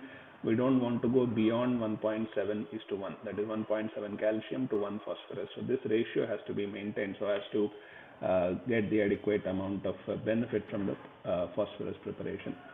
So, and there are certain precautions which we should take when we are giving this calcium and phosphorus, and we all know that both should not be combined because they tend to precipitate in the IV. So calcium has to be given in a separate fluid. That is, usually we do it in the 10% dextrose or in the dextrose solutions, and phosphorus can be added in the amino acid solution. So that you don't, this has to be ensured so that don't get mixed up. The another supplement is magnesium. Magnesium has to be supplemented. So usually we give it as 0.1 ml per kg, 0.1 to 0.2 ml per kg of magnesium can be supplemented. So it comes in the form of 50% Maxelf. IV solution is available and it is quite cheap. So this is, again, this has to be supplemented apart from calcium and phosphorus. The other trace elements are usually not required. Zinc, if you have an access, you can, but unfortunately we don't have an access to the IV zinc preparation. Exclusive IV zinc is not available, so it's difficult. But if a baby is on a prolonged TPN, for example, if you anticipate the baby to be on TPN for more than 2 weeks or so, then you may add these micronutrients which contain zinc, selenium, manganese, silicon, and other stuff. So these are the usual supplements which are needed apart from the carbohydrates, proteins, and lipids. So that's as far as the parental nutrition is already on a nutritive feed. It's crossed his trophic feed. So you want to add some adjuvant? Yeah. So if the volume of feed is, as the volume of feeds goes on, we can add the vitamin D also can be added. We can give oral vitamin D can be given. So that can be supplemented. So apart from this, I think in the initial 2 to 3 days, I think this should suffice. Yeah. So mainly what Shriram is telling us, because the calcium phosphate accretion is mostly in the last trimester, we need to supplement calcium phosphorus for preterm babies, whether it is enteral or parental. And one very important thing as far as, so that will prevent the osteopenia or prematurity problem. And however, these babies are a very high risk for necrotizing enterocolitis. So the first adjuvant we add to the milk is probiotics. And I think although the evidence is very strong, but their practice still varies. And we know that probiotics have an immense role in the life of premature babies. So we will ask Natasha to help us. What is the role of probiotics, and then also take up on when, what, and how long probiotics are to be recommended in such newborn. Thank you, sir. Before I answer this question straight, I'll just in 1 minute tell why this actually the discussion started about use of probiotics specifically in the premature babies.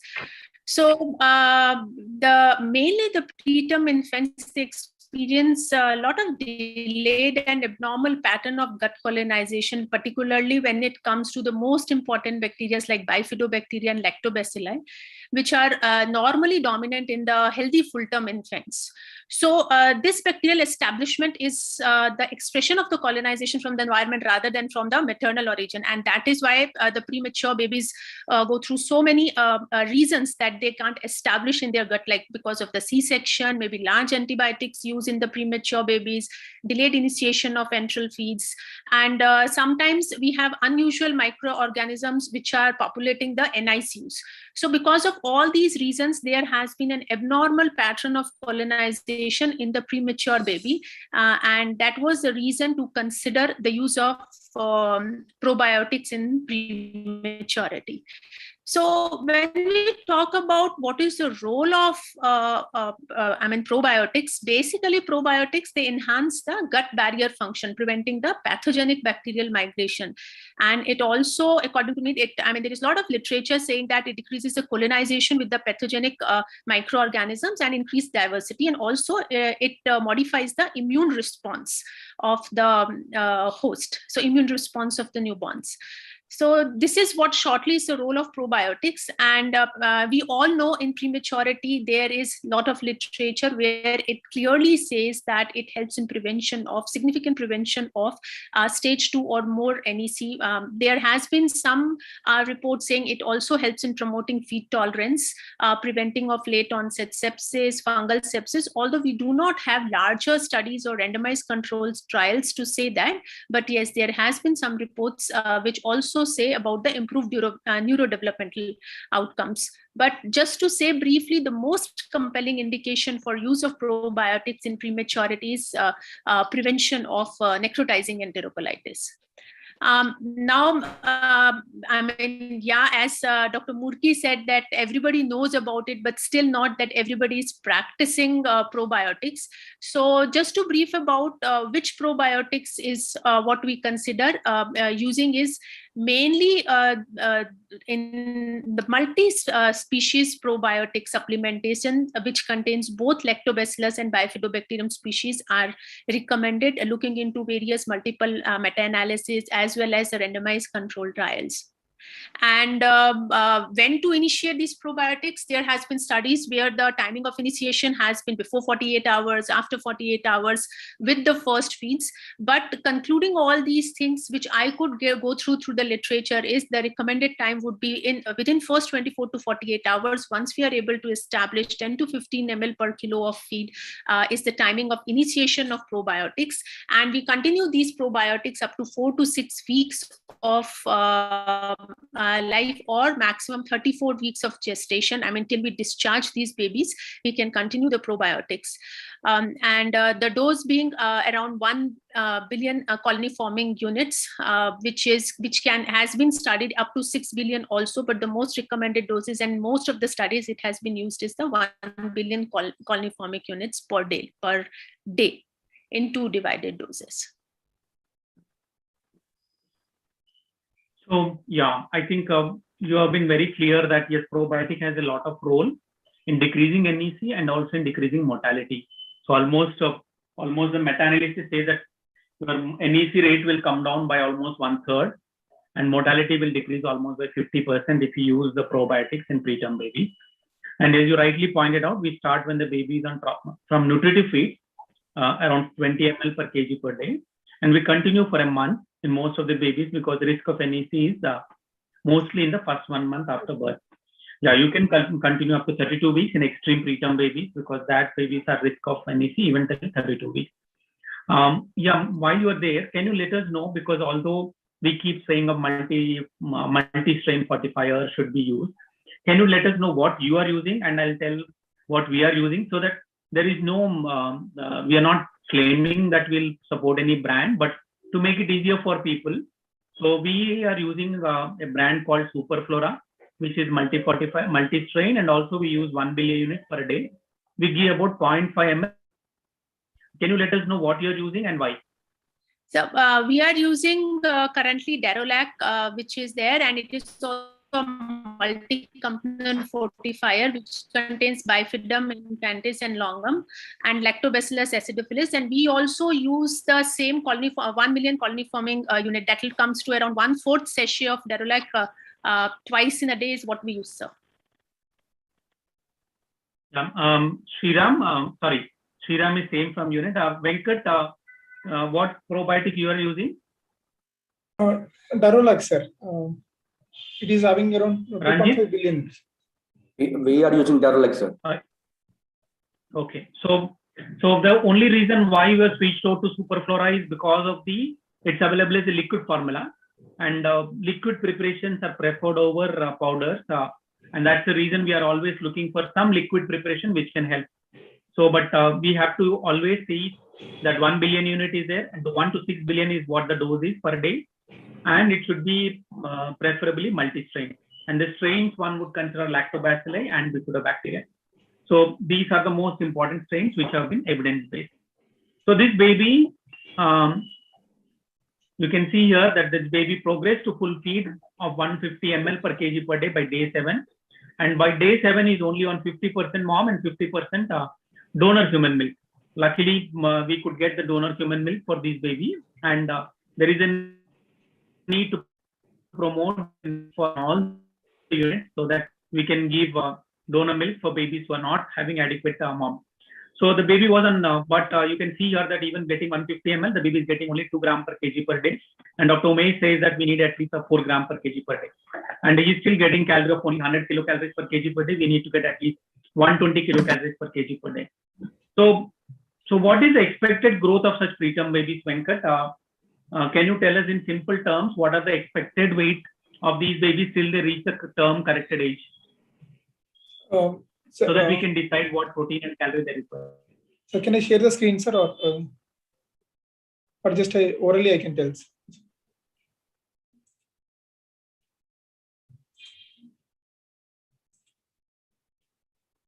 Can you see, sir?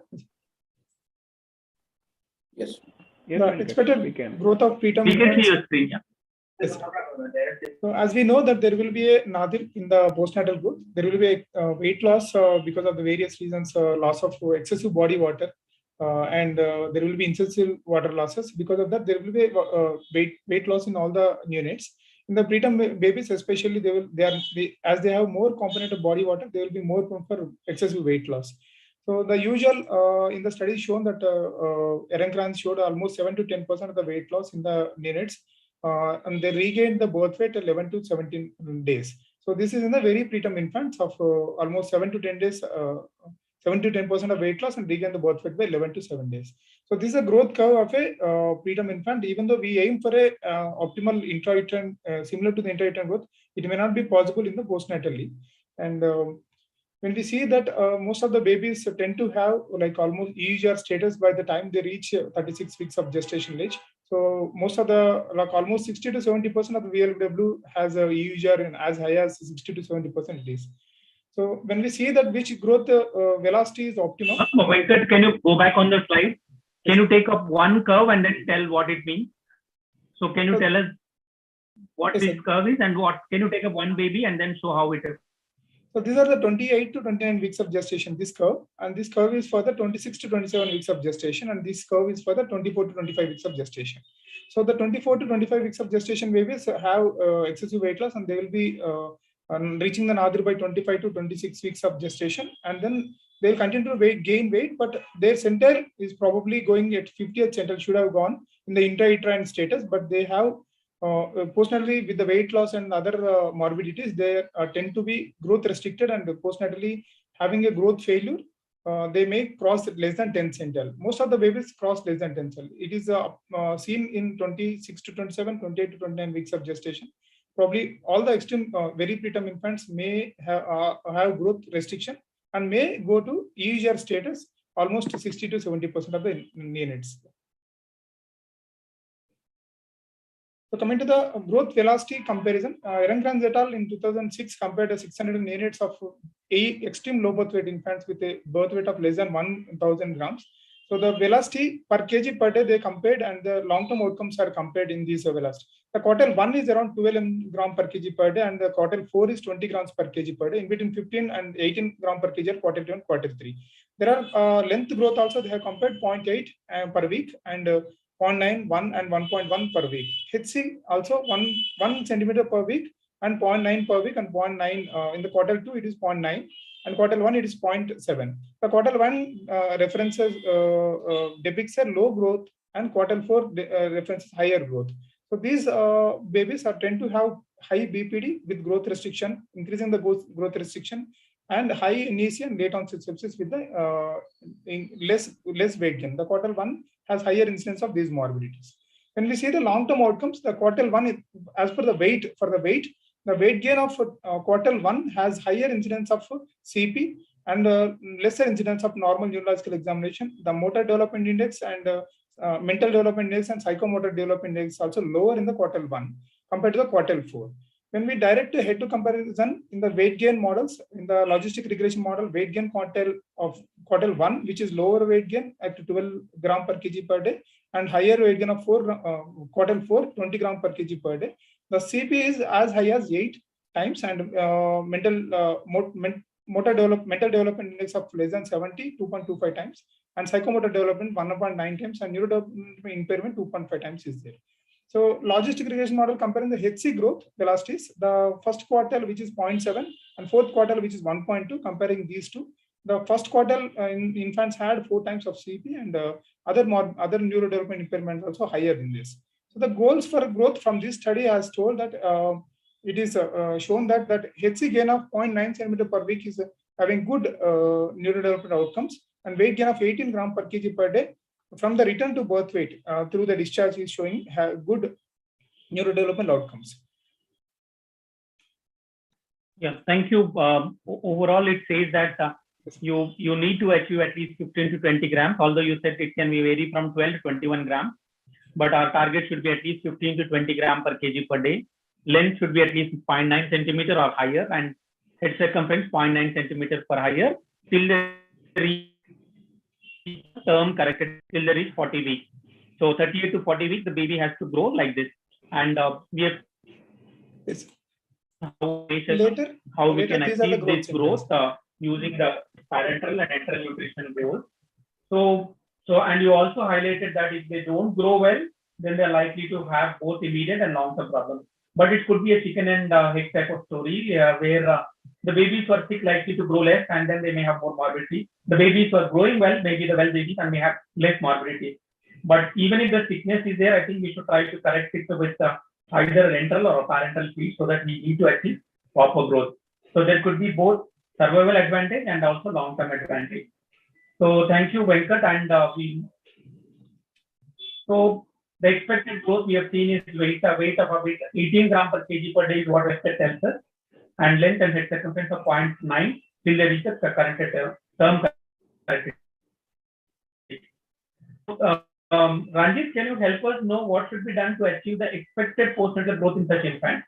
Because this is a Herculean task. We have already seen that most babies are becoming EUGR by the time they reach term corrected age. So in broad terms, what can be done to achieve this postnatal growth? So thank you, sir. So basically, like as we are listening from this morning, although the mother-owned milk has got biological and immunological superiority, one of the main things it is lacking is the protein content. So in order to achieve adequate nutrition, fortification is something that helps these preterm babies to achieve the appropriate growth and to prevent this EUGR. So want to go in a bit more detail, sir? So can I share my screen? Yeah, please. I'll stop my screen. Go ahead.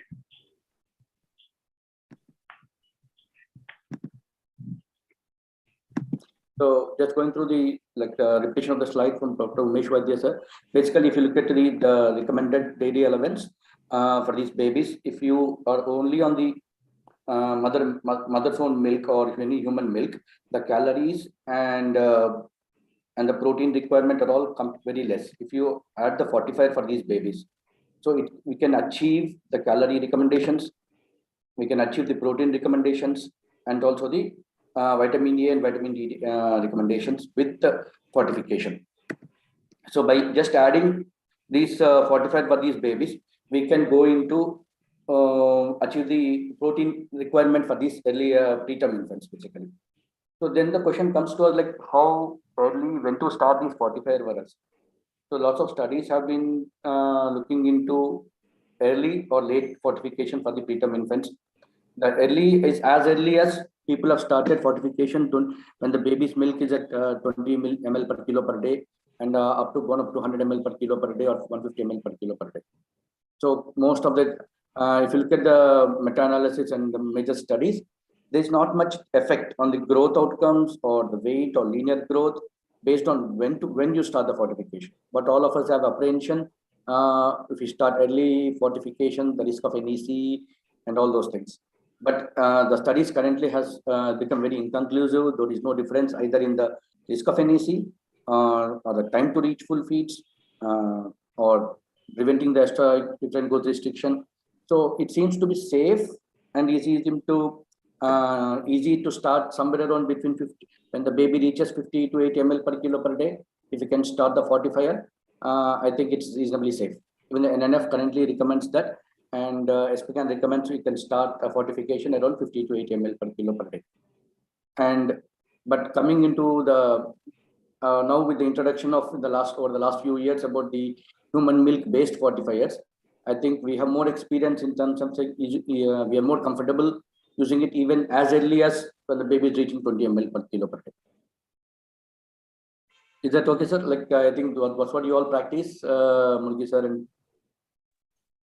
yeah, thank you, Ranjit. I think the best way to achieve in utero growth is by adding fortifier, because as you can see that even when the baby is receiving 150 ml per kg per day, we are able to give only 2 grams per kg per day of protein and only 100 kilocalories per kg per day. This will never give us the growth which Venkat has told us. So there is a need for adding fortifier to the human milk, whether it is donor milk or whether it is a mother's milk. And yeah, the time is different, but yeah, most of us use when the baby reach about 120 to 150 ml per kg per day. But as says that you can start is as early as when the baby is on 80 to 100 ml per kg per day. The advantage of, there are 2 types of fortifiers. One is the bovine milk and the other one is human milk derived. The advantage of human milk derived is that yeah, you can start much early. Maybe you can have better growth if you start much early. But the problem is they are more costly, and there is some amount of concern of using the human milk fortifier which is available in the current market, and maybe they need to come clean on how they are procuring this, so that we can start using mother's own milk fortifier much more frequently in our babies. So currently we are using mostly bovine milk fortifier when the baby reaches about 120 to 100 ml. The recommendation can go up to 80 to 100 ml per kg per day. When the babies are enteral feed, we can start the fortifier. Yeah. So thank you, Ajit. So what are the monitoring things we need to maintain when the baby is on full enteral feed? So Venkat, can you help us there? Because these babies, you have said that they need to grow, and Ranjit has told us that we need to ensure that to grow the babies need to be on human milk fortifier. Now, what all we need to monitor? And Sriram has told that there is need for calcium as phosphorus, and that's going to be there in the fortifier. Apart from protein, calorie, fortifier also has calcium, phosphorus, multivitamin, and sometimes even iron. So we have a combination of things which are there in human milk fortifier. And but what are we going to monitor for these babies on full enteral feeds and fortifier? Venkat, can you help us there? Yes, sir. So the monitoring issues on the preterm infants, apart from the growth of with weight, head circumference and length, we will be monitoring the hemoglobin, and then we'll be monitoring the osteopenia of prematurity related issues, and we'll be monitoring the serum sodium or urinary sodium, depends on the growth of the babies, and then we'll be monitoring the BUN in specific situations where we want to increase the protein intake, and we will be monitoring the pre-T4 and TSH to look for the transient thyroxine prematurity, and also for the hypothyroidism screening. Coming to anemia of prematurity, as we know that preterm infants are prone for early anemia, which requires a blood transfusion probably at 4 to 6 weeks of age. So we'll be monitoring either weekly or depends on the baby's previous hemoglobin, or depends on the clinical condition. We need a monitoring of PCV, and as per the clinical condition, we'll be taking the decision on the RBC transfusions. So in these babies, the growth, if there is any growth faltering, the PCV cutoff usually we take as 25 in these babies for the blood transfusions. And for coming to the OOP workup, the ALP and phosphorus are widely used, alkaline phosphatase and phosphorus are widely used markers for the osteopenia prematurity. The cutoff for ALP usually taken as more than 800 or more than 500 and trending up from the previous value. And phosphorus of less than 5.5, some studies say 4.5 also. So these are the two biomarkers which we use very frequently. Starting from the 4 weeks of age, we can monitor as per the condition. The calcium usually will be very low in the late stages only, unless it is not addressed properly. So calcium may not be a useful tool in understanding the OOP. And tubular reabsorption of phosphate is one of the marker for supplementation of the phosphate to design. So if the tubular reabsorption of the phosphate is more than 95%, then we need to give more supplementation of the phosphorus in the feeding. And PTH and vitamin D in the subjective to the clinical condition and the response of the biomarkers we can do and we can assess. If any clinical features are there, then X-ray will be a useful tool to see the osteopenia, whose staging is one of the important radiological staging to address the osteopenia. So the approach is that primary screening we usually do 4 to 6 weeks of age, less than 32 weeks and less than 1500 grams babies. The usual in markers are calcium, phosphorus, ALP. Phosphorus, ALP may be enough, and depends on the scene condition. If there are normal values less than 500 and more than 5.5, then we can repeat the screening after 2 to 4 weeks again. But if they are classified into OOP cutoffs of more than 800 or less than 5.5, then the second we will be continuing the screening within 2 weeks. And if persistently low, then calcium supplementation or phosphorus supplementation should be adequately given. If there is elevated ALP with normal or low PTH in persistent OOP, then the phosphorus is the ideal one to give supplement. There we can confirm the serum phosphorus with the TRP also. If more than 95% of the tubular reabsorption of phosphate is there, phosphorus will be the ideal. We can go as high as 140 mg per kg of phosphorus. If the elevated ALP but the PTH is more, then vitamin D supplementation is better, along with the calcium supplement, increase in the calcium supplementation. And the recommended calcium phosphorus vitamin D varies with the guidelines. And AAP, Abrams et al. AAP says that 150 to 220 mg per kg of calcium can be given, and phosphorus can be given 75 to 140 mg per kg, and vitamin D 200 to 400. So Esfagan says almost 1000 units of vitamin D. So usually we practice of starting with 150 and 75 of phosphorus and going as baby tolerated, depends on the biochemical markers and clinical condition of the baby. Vitamin D usually at 1000 units per day. These are the OOP work. And for the sodium, so usually the renal tubular absorption of the sodium is less in the preterm infants. So they tend to have either hyponatremia or normal sodium with low weight gain is one of the concern in these babies. Usually the growth in after second week is sometimes depends on the sodium supplementation. We can go additionally 4 to 6 millicolon per kg per day of sodium we can add if the baby is not growing based on the serum sodium. Serum sodium may not be an ideal marker for these babies. So urinary sodium, this study has evaluated the urinary sodium levels, and based on that optimization of the sodium supplementation, they went as high as 6 millicolons per kg per day based on the targeted urinary sodium supplementation. These are the urinary sodium levels. They initially plotted these urinary sodium levels and then targeted the urinary sodium levels and increased the supplementation of serum sodium. And these are the things. And free T4 TSH is one of the important tool to understand the hypothyroxia movement. Where there is a late surge of the TSH can lead to low free T4 levels in these babies. The free T4 levels can be low and TSH can be normal in this condition. Depends on the clinical condition. Even though it is controversial to whether to supplement the thyroxine or not, the screening should be done in these babies.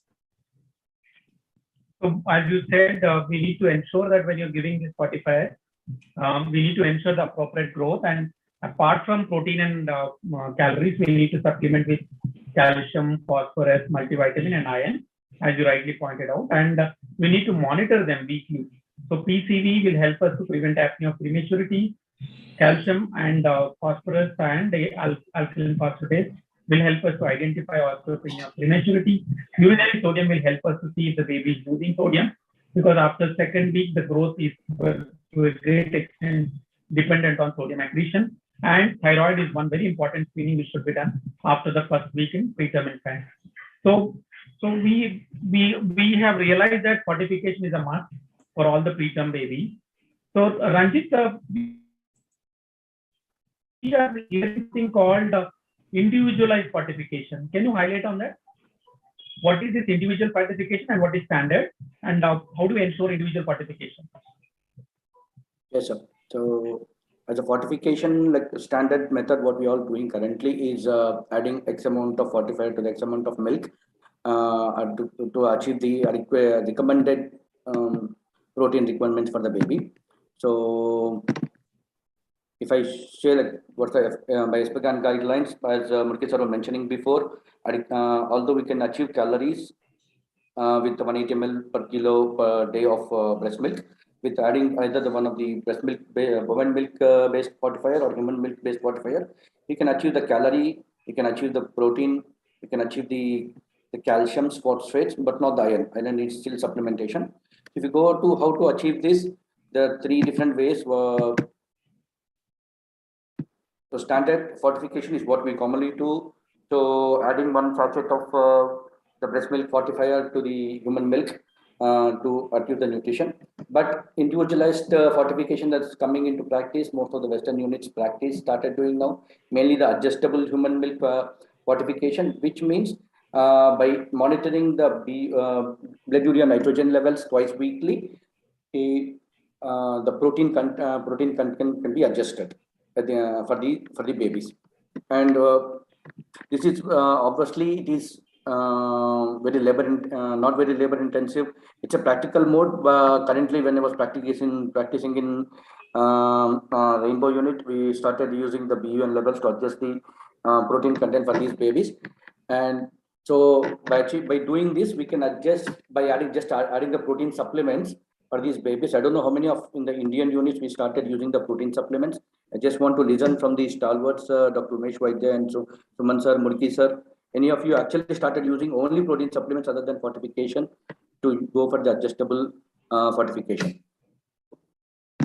And so this is the protocol what that is recommended based on the blood urea nitrogen levels. If it is less than 10 milligram per deciliter, so basically you can increase the strength of the protein content and fortification. Or it's between 10 and 16, you don't need to change the fortifier. If it is more than 16, decrease the fortification by 1 level. So we don't want overgrowth, undergrowth, and we want to give too much protein so that we can adjust the osmolality of this the milk and the fortifier together. That can help in prevention of the NEC and at the same time optimizing the growth of these babies. Yeah, thank you. I think most of us still do not have the method to do the targeted fortification, because then you have to estimate the protein levels of the mother's milk and then adjust it to the protein. So, but adjustable fortification is something may be doable, but we do not have access to individual protein supplementation. So, if you want to add, then you will have to do something like add extra HMF to the milk. So, we can start with low dose, like half a sachet to 25 ml, and then keep increasing the quantity of HMF you add to the milk. But that could actually lead to more mineralization, and sometimes very high doses of calcium and phosphorus can lead to nephrocalcinosis. So we need to keep a tap on that, because high calcium can lead to urea, and then that can lead to problems. So we do not, as long as we do not have a pure protein supplementation, even adjustable human milk fortification is not an easy thing for all of us. So thank you. And how long we continue the human milk fortifier? Ranjit? Yeah, so currently, like most of the evidence or the guidelines suggest to continue fortification until the baby is at least 2 kilos, or at least baby is 37 weeks or earlier. But that can be individualized to the individual baby depending on their growth and how the baby is growing. So most of the literature goes towards like up to 2 kilos or 37 weeks. So we currently practice in our unit up to 2 kilos mainly. Yeah, I think one way is to see whether the baby has come to 2 kgs. The other way, as soon as the baby comes to full breastfeeding, then we can switch over to the supplements. Because you can add HMF only when you are expressing milk. But once the baby comes to breastfeed, then we can go to full breastfeed and supplementation with only calcium, phosphorus, multivitamin, and iron supplementation. So thank you, Ranjit. Can you stop sharing?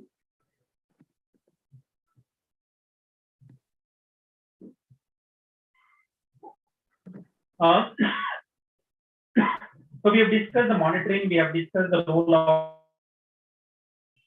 milk fortifier, and this infant was started on HMM 1 sachet for 25 ml feed and was assessed for daily weight gain, weekly weight gain, weekly gain in length and weight. Now we know that we need to monitor for OP, apnea, and hyponatremia prematurity and also thyroid. But the crux of monitoring is actually the growth. And this also needs to be monitored on a regular basis. And we have particular ways to monitor this. And Praveen, can you tell us what are the ways to monitor the growth of premature babies? And how long we need to monitor using these growth charts? Yes, sir. Praveen? So, yes, sir. You want to share your? Yes, sir. I want to share this.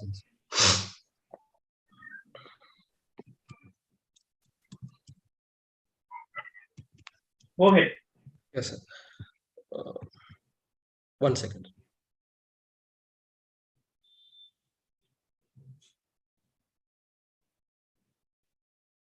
So we all know that we have to monitor the growth. So we should have a chart on which we will monitor the growth.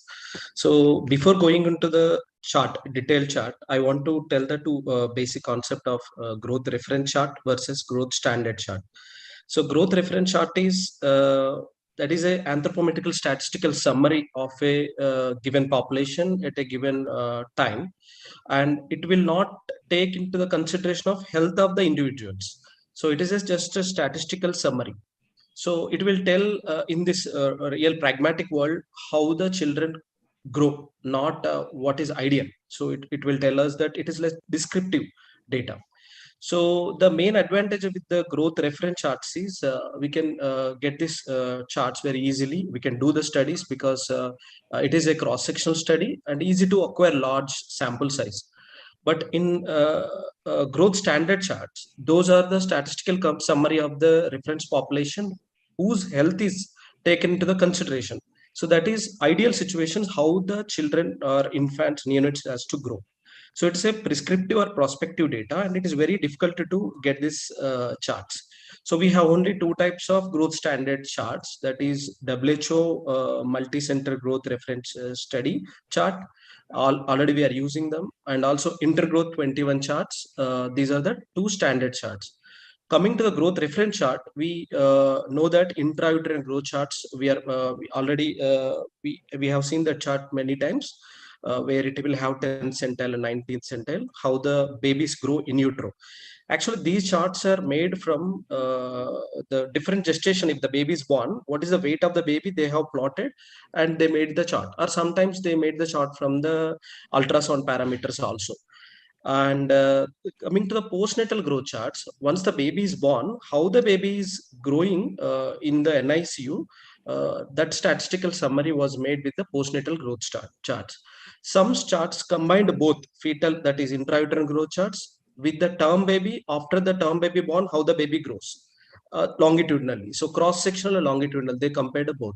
For example, intrauterine growth charts, the Lubchenco charts are the intrauterine, and postnatal growth charts, we have a few charts. That is, Ehrenkranz is the most commonly used chart. And fetal infant growth charts we use commonly are Fenton. So the problem with this growth monitoring is we don't have a chart that is ideal for the preterm population till now also. What are the charts we are commonly using is at the time of birth, if we want to know the centiles or Z scores, we are using Fenton charts. And after the baby is born, we have to use this is the Fenton chart and boys and girls.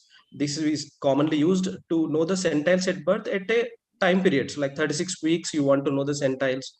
And at discharge, you want to know the centiles and Z scores, we use this Fenton chart. But this chart is very interesting. This is the chart we use in the NICU. Once a baby is born, it actually accommodates the weight loss, postnatal weight loss of the baby. And it is follows the baby till the discharge and even up to 120 days. So this is classical tick sign most of the babies will show. So in this, we will follow the baby, how the baby growth velocity is there, and for that baby, how the baby is following the centels or not. So this is the growth chart we use in the postnatal. So the problem with the growth charts, intrauterine growth charts like Fenton, if you use the Fenton chart for monitoring the growth in place of Ehrenkranz, the problem is they are not designed to depict the longitudinal postnatal growth of the baby. They are cross-sectional at that gestation, and they converge with full-term baby measurement at term age. So you are forcing the preterm baby to reach the size of a baby born at full term. That is not correct. So that's why it is better to follow the growth velocity of a particular baby rather than to look at the centiles always. So if the baby is growing velocity, as said by Venkatesh Chullu, if the baby is following the stable growth velocity, that is more important rather than the centiles. So in our unit, we commonly use Fentons at the birth and at the time of discharge. For longitudinal, we use Ehrenkranz. And after the baby reaches term, we use WHO growth charts.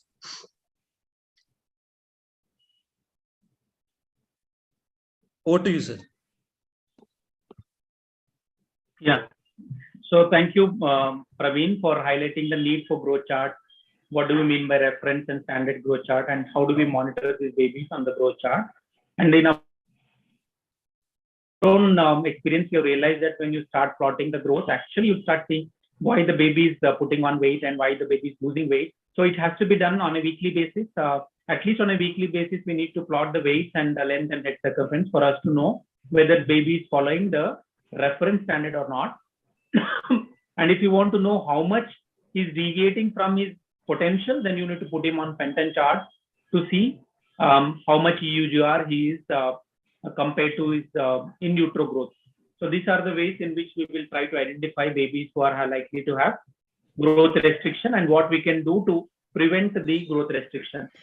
And one of the, apart from nutritive therapies like fortifier, the other method which all of us use commonly to improve the growth of preterm babies is kangaroo mother care. So all said and done is talked of a lot, but implementation wise, I think people are still finding it difficult to ensure that the kangaroo mother care is given to its full in all babies. So, but the evidence is becoming strong and strong that we cannot get away from doing skin to skin contact for all the premature babies. So let's ask Sriram, what is this kangaroo mother care? How it can help in growth? What is IKMC? How do we ensure that we improve the KMCR for our preterm babies? Because it also has effect on the growth of the babies and also on morbidity related to preterm babies. Sriram. Yeah. So KMC is considered as the multimodal developmental supportive care. So it encompasses all the good aspects of developmental supportive care in a one package. So that is the beauty of this KMC. So this has to be practiced. So we know that all babies who are less than 2.5, low birth weight babies can be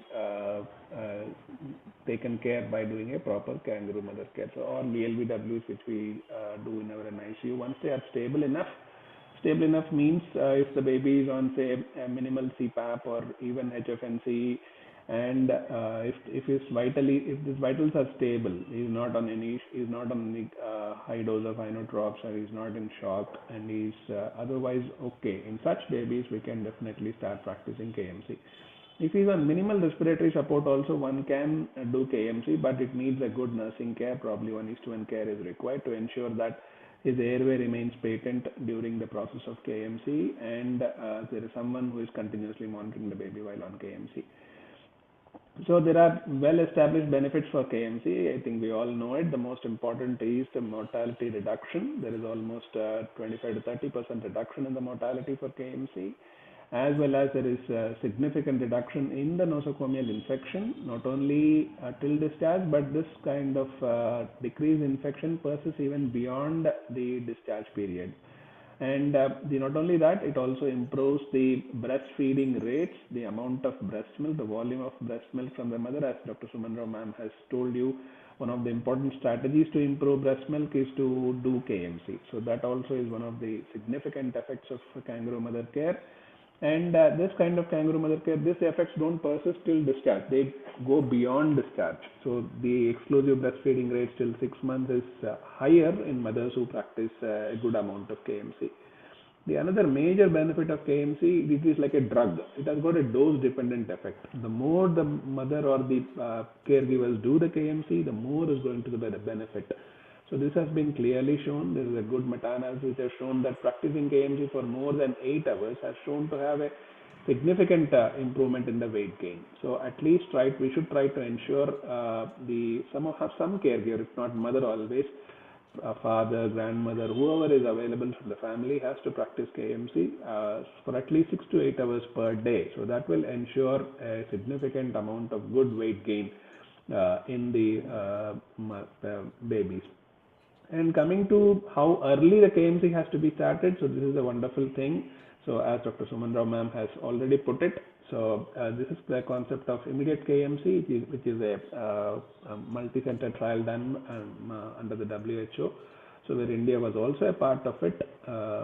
So there they have clearly shown that it is feasible, the first one. And the second thing is this immediate KMC has got a significant effect on decreasing the mortality. Again, to the tune of almost 30% reduction in mortality has been seen in these babies. The criteria was that babies have to be stable. They are not they were not asphyxiated. They were not ventilated. They didn't require very high doses of inotropes. They were overall stable babies with minimal CPAP or minimal respiratory support. So and they encourage the mothers, or at least the mother is not able to come, at least the caregivers can come into the NICU and then they start KMC. So this needs a little bit of rejig in the NICU infrastructure. We need to have KMC chairs along with the the nursing beds or the warmers. So that needs to be there, and there should be a policy change has to be done.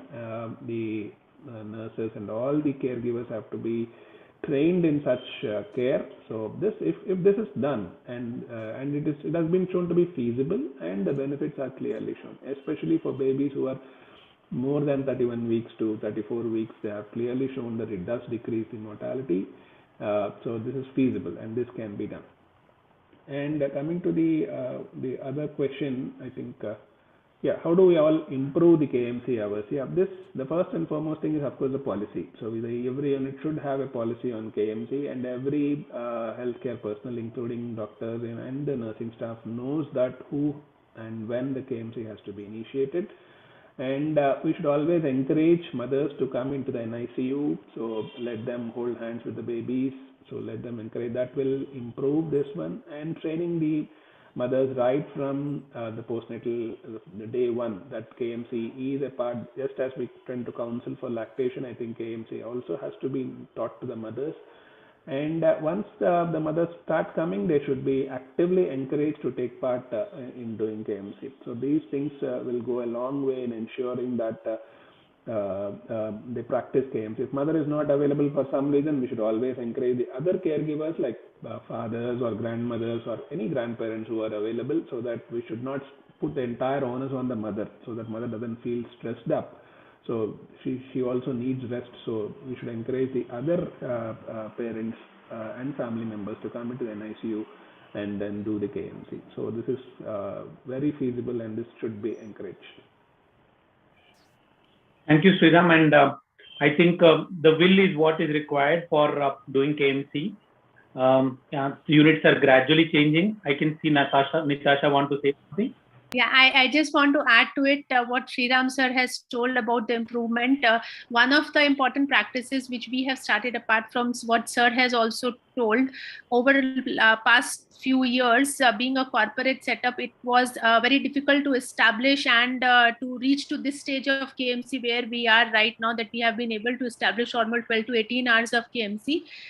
One thing which helped us a lot was providing with the KMC diaries to the mother, where the mother could maintain the logs of their own, and they maintained their own hours. And we monitored KMC as one of our QI initiative in the growth. So when we we were plotting the growth monitoring along with the growth charts, along with our nutritional parameters, which Venkat has told in detail. We also monitored the KMC hours and then assess the growth, and always involve the mother that if you have done this many hours, see that the weekly weight gain and the weekly length and the head circumference has gone up by this much centimeter, which is very much adorable. So all these things have really helped us in going up onto the hours, and we have also allowed the grandparents doing the KMC right from the very beginning. So these things, KMC diaries, allowing of the grandparents and monitoring KMC as one of the growth parameters, KMC hours, has helped us a lot. Yeah, I think that's a very useful point, and empowering the parents to do one of the monitoring is actually a best way to involve them in the care of the baby. Yeah, I'm sure that 12 hours is a Herculean task, and that's a commendable job, because from my own feeling that many times we are not able to go more than 8 hours. Yes. Because many times the mother is there only for 2 hours, and then sitting in the chair for 12 hours is also a very, very big task. Imagine yourself sitting in a chair for 2 hours, and then you can understand how difficult it is. So maybe having some gadgets like some music and some way to ensure that the mothers are engaged while they're doing KMC must be another method to improve the KMCR. Otherwise, sitting without any job and just baby on the chest for 2-3 hours itself is a big task, and we find it very difficult to motivate the parents to sit more than 2 hours. This was the family maybe hours. We need to find. These are the family hours. Yeah. The 12 hours was the conclusion of like 3 hours of all 4 of them. It was a single father's babies, twin babies, and then we had family hours who did KMC. All 4 of them did KMC, and that's how it has helped. I totally agree that it is you have to involve multiple members of the family. The family should be motivated from the beginning to do this, and it's doable. And as Sriram said, there is no cutoff. You can do it on day 1, day 2, if the baby is stable. Immediate KMC, people are talking about even babies when they're on CPAP or HFNC, you can do KMC. And even when the babies are ventilator, if they're stable otherwise, you can do KMC. That's what people are talking about. But that needs slightly bigger setups where mother's bed is available, and you have much more space for the baby, mother, and the nurse to monitor the baby.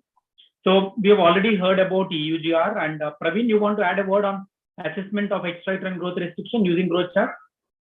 Yes, sir. Yes, sir. So as we know, extrauterine growth restriction is also called as postnatal growth failure.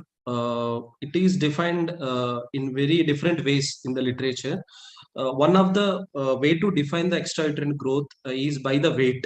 Even though length and HC are not considered in the definitions, most commonly it is defined by the weight.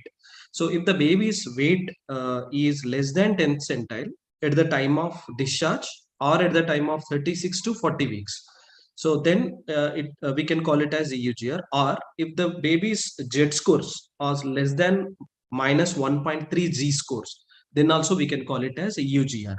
So this is one cross-sectional point of EUGR definition. Even some people use the longitudinal way of definition also. Like if the weight loss from the birth to the time of discharge, if it is crossing more than 1 standard deviations, then also they define the EUGR. Actually, the other term is there like true EUGR. If the baby is IUGR at birth, and now the baby is faltering, the component of faltering might be seconded to the genetic potential, that is IUGR status per se. So excluding those IUGR babies, if you consider the babies who are not IUGR and you label them as IUGR, then it is true EUGR. And there are so many fancy terms also used in the literature, like extrauterine head growth restriction. So many times, because to give importance to the head growth length, as we know that the growth restriction is not only weight, even the length is more restricted than the weight. And what we see in the newborn is not a proportional growth failure. It is not, it is more length is damaged than the weight. So all these things we have to consider when we diagnose a EUGR. And most of the time the charts used are once again that are not meant to be calculated, that intrauterine growth charts like Fenton. So the positives of this EUGR definition is, why we are promoting this definition is to promote the aggressive nutrition and also to predict the abnormal neurodevelopmental outcomes. So thank you. I think if the babies are failing postnatally, they are likely to have problems in their entire life. So we need to ensure that the EUGR component is reduced as much as possible. And so whatever we have discussed over the last 45 minutes is that, yes, we can achieve optimal postnatal growth by parental nutrition, by human milk fortifiers, kangaroo mother care, and probiotics to decrease morbidities and also to ensure full enteral feed, and to decrease NEC, which is one of the most important factors which leads to growth deficit in the baby. So now we can achieve the maximum growth. What happens if we overshoot? Venkat, we have what happens if babies turn to be continue to be EUGR or continue to be IUGR and EUGR, and what happens if we overdo on the growth? Can you let us know for preterm babies what are the pros and cons of this catch-up growth? Excess and less.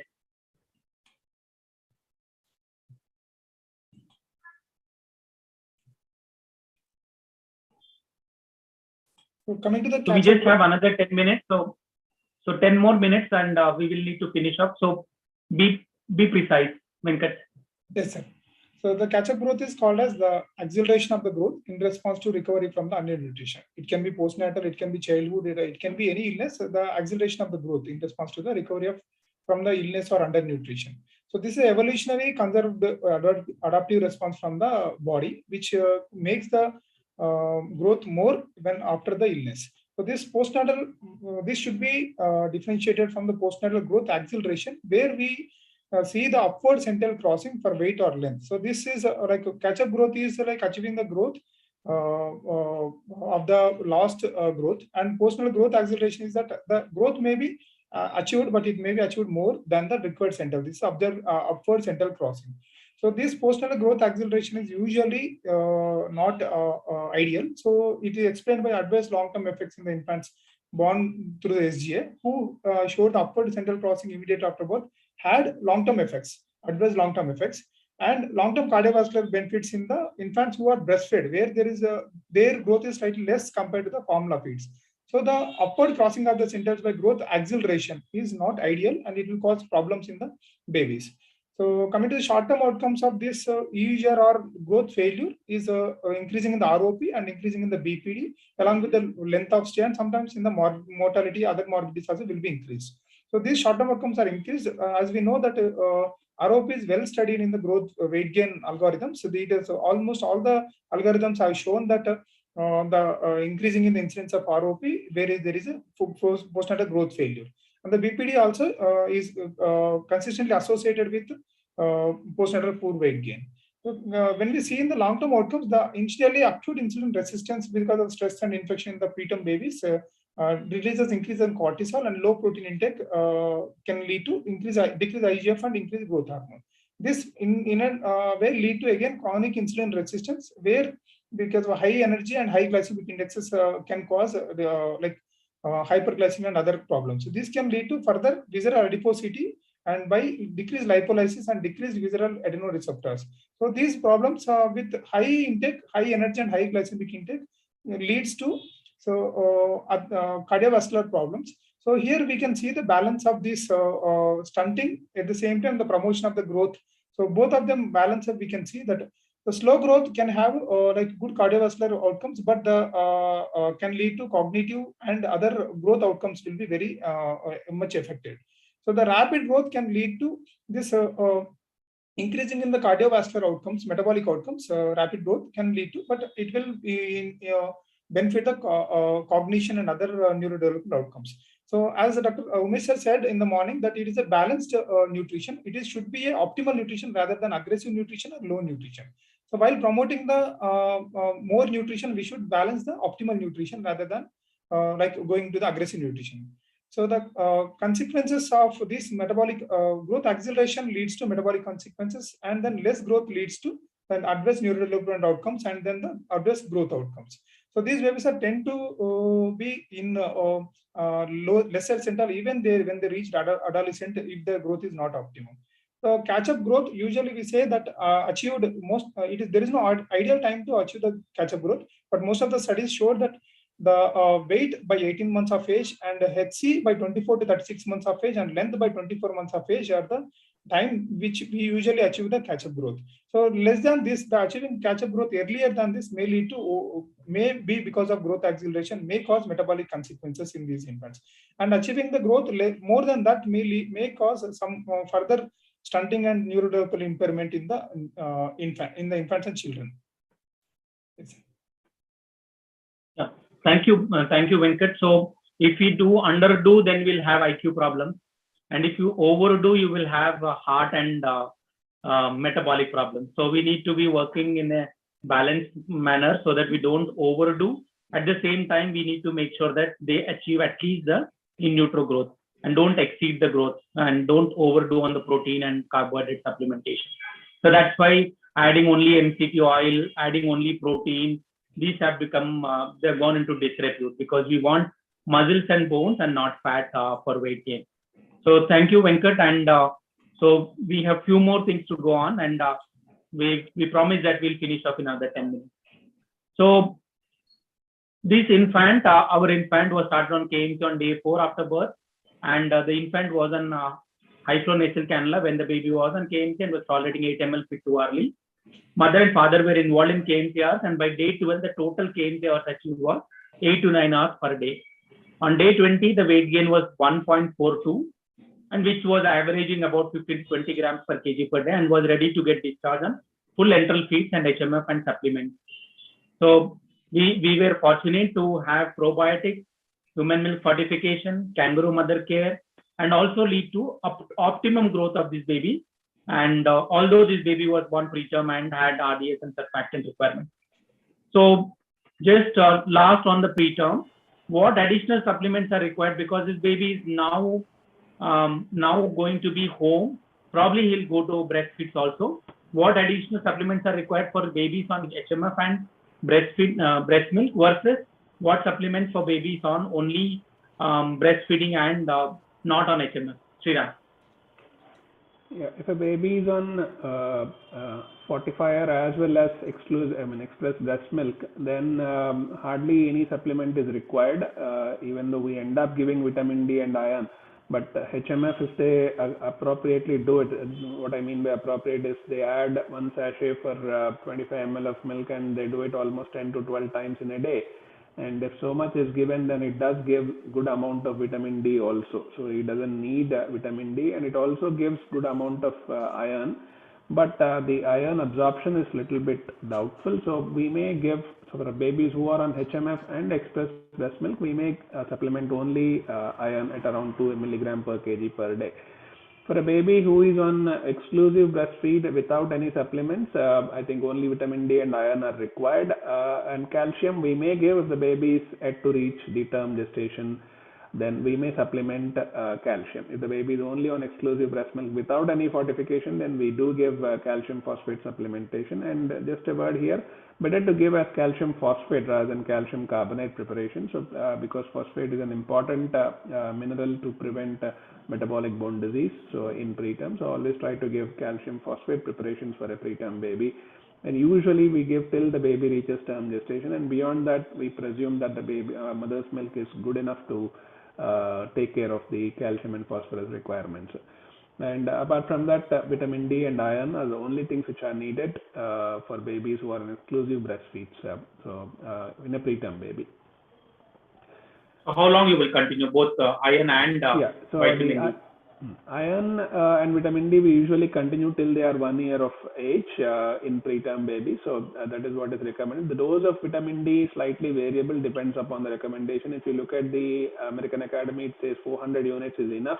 But their premise is that their calcium requirements are higher. They want to give 150 milligram per kg of calcium, as Dr. Venkat was telling.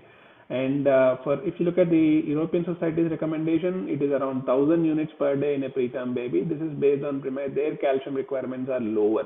So they recommend around 80 to 120 milligram per kg of calcium. So a higher dose of vitamin D with low calcium is enough to help in absorption of the calcium. So that is why there is a difference in the recommendation between American Academy and European societies. If you want to follow the Americans, then you better give more calcium with low vitamin D. If you are a favorite of Europe, then you can give high vitamin D and low calcium. So both are equally acceptable. Thank you. I think iron we have to give till 1 year of age. That should be enough. So that concludes that if you want to achieve optimal growth, we have to give mother's own milk or donor human milk. We need to add probiotics as early as possible till 1 month of age. We need to ensure that the baby is on fortifiers till the baby is on express breast milk or donor milk. And once the baby comes to breastfeed, we need to supplement with iron, vitamin D, and also with calcium and phosphorus. Calcium, phosphorus till they reach the term corrected age, and vitamin D and iron till 1 year of age. So one last slide, and this is purely related to term and late preterm or babies more than 1.8 kg. Just one sentence from each one of you, because I know the best nutrition for a term baby is breastfeeding and nothing more than that. But there are certain few additional things which we can add on to term breastfeeding, or late preterm and breastfeeding. So Sriram, supplements for term infants. Any particular supplement for term infants? Yeah, only vitamin D around 400 units. So here everyone agrees across the world it is 400 units till 1 year, 6 months, or you may extend till 1 year of age. And iron we need to add only once the baby begins complementary feeding. So iron is not required for a term baby till 6 months of age. Once they begin complementary feeding, you can add iron along with vitamin D. So vitamin D 400 international units once daily till the baby is 1 year. Start vitamin D once you start the complementary feeds after 6 months of age. Thank you. Supplements in late preterm, that is 34 to 37 weeks. Ranjit? Again, if you are giving fortification, not giving fortification at discharge, most of them need only vitamin D 400 to 800 units until 1 year of age. And start iron as well for these late preterm infants, 2 gram per kilo until their 1 year. So it's slightly different from the term infants, with iron supplements also to be added. Yeah. So I think one added thing for late preterm 34 to 37 weeks, at least the expectant says that apart from vitamin D, there needs to be on iron apart from vitamin D. Probiotics for term, Nitasha? Sorry, Ranjit, you were saying something?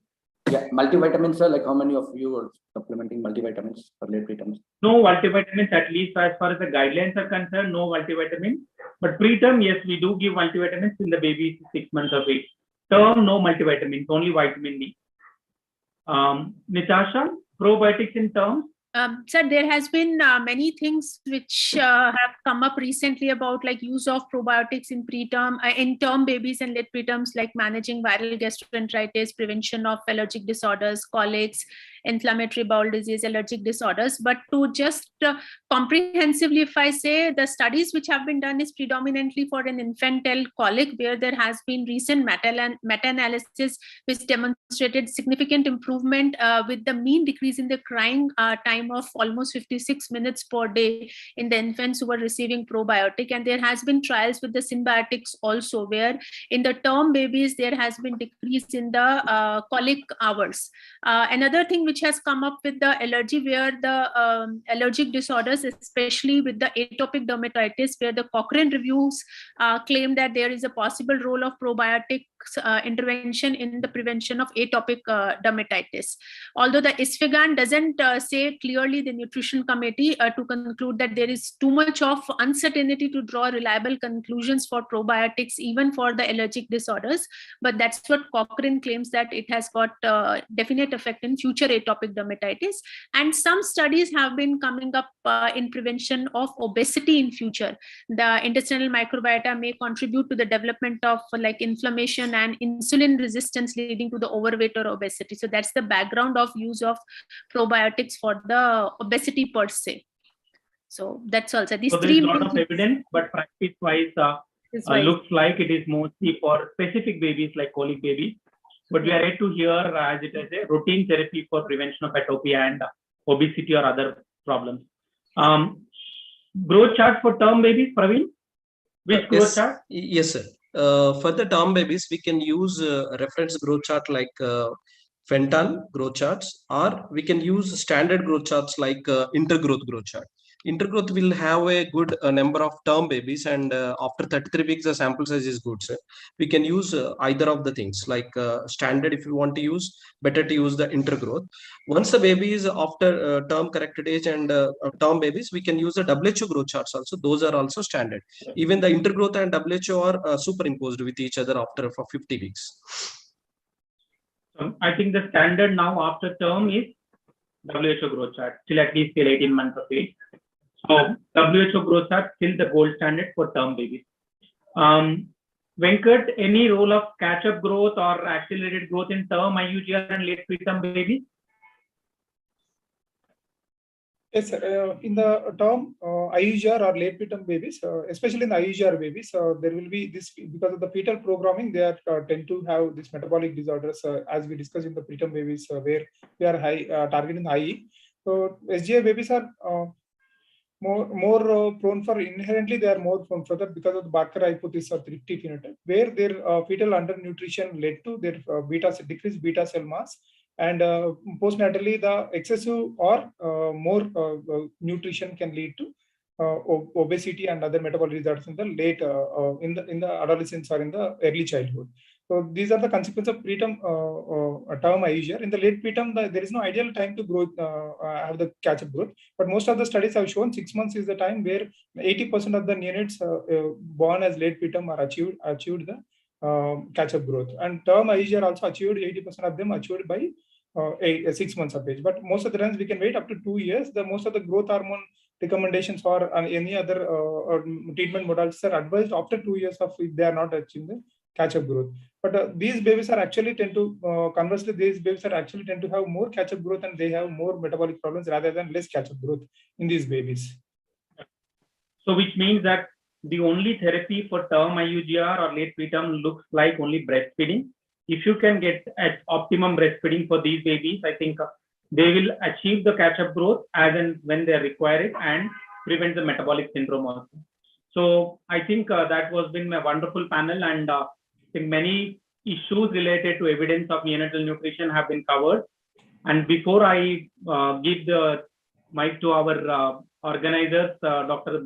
Bhaskar and Dr. RSP, I want to say that our panelists have done a wonderful job, and especially thanks to Nitasha, and happy birthday to daughter of Nitasha.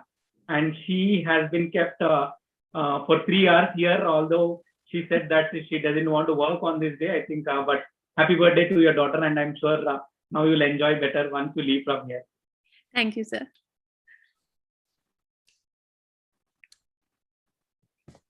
Yeah, at the outset, Sir, we can't hear. Yeah.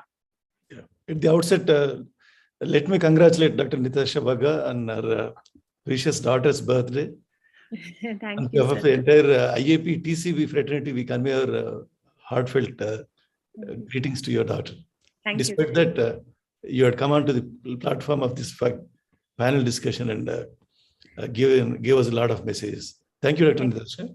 Thank you, sir. And I thank all the panelists, starting from Dr. Sriram, Dr. Natasha Bagga, Dr. Ranjit Kumar, Dr. Praveen, Dr. Venkat, with the moderation by Dr. Srinivas Murki for presenting comprehensively about the nutrition in preterm term babies.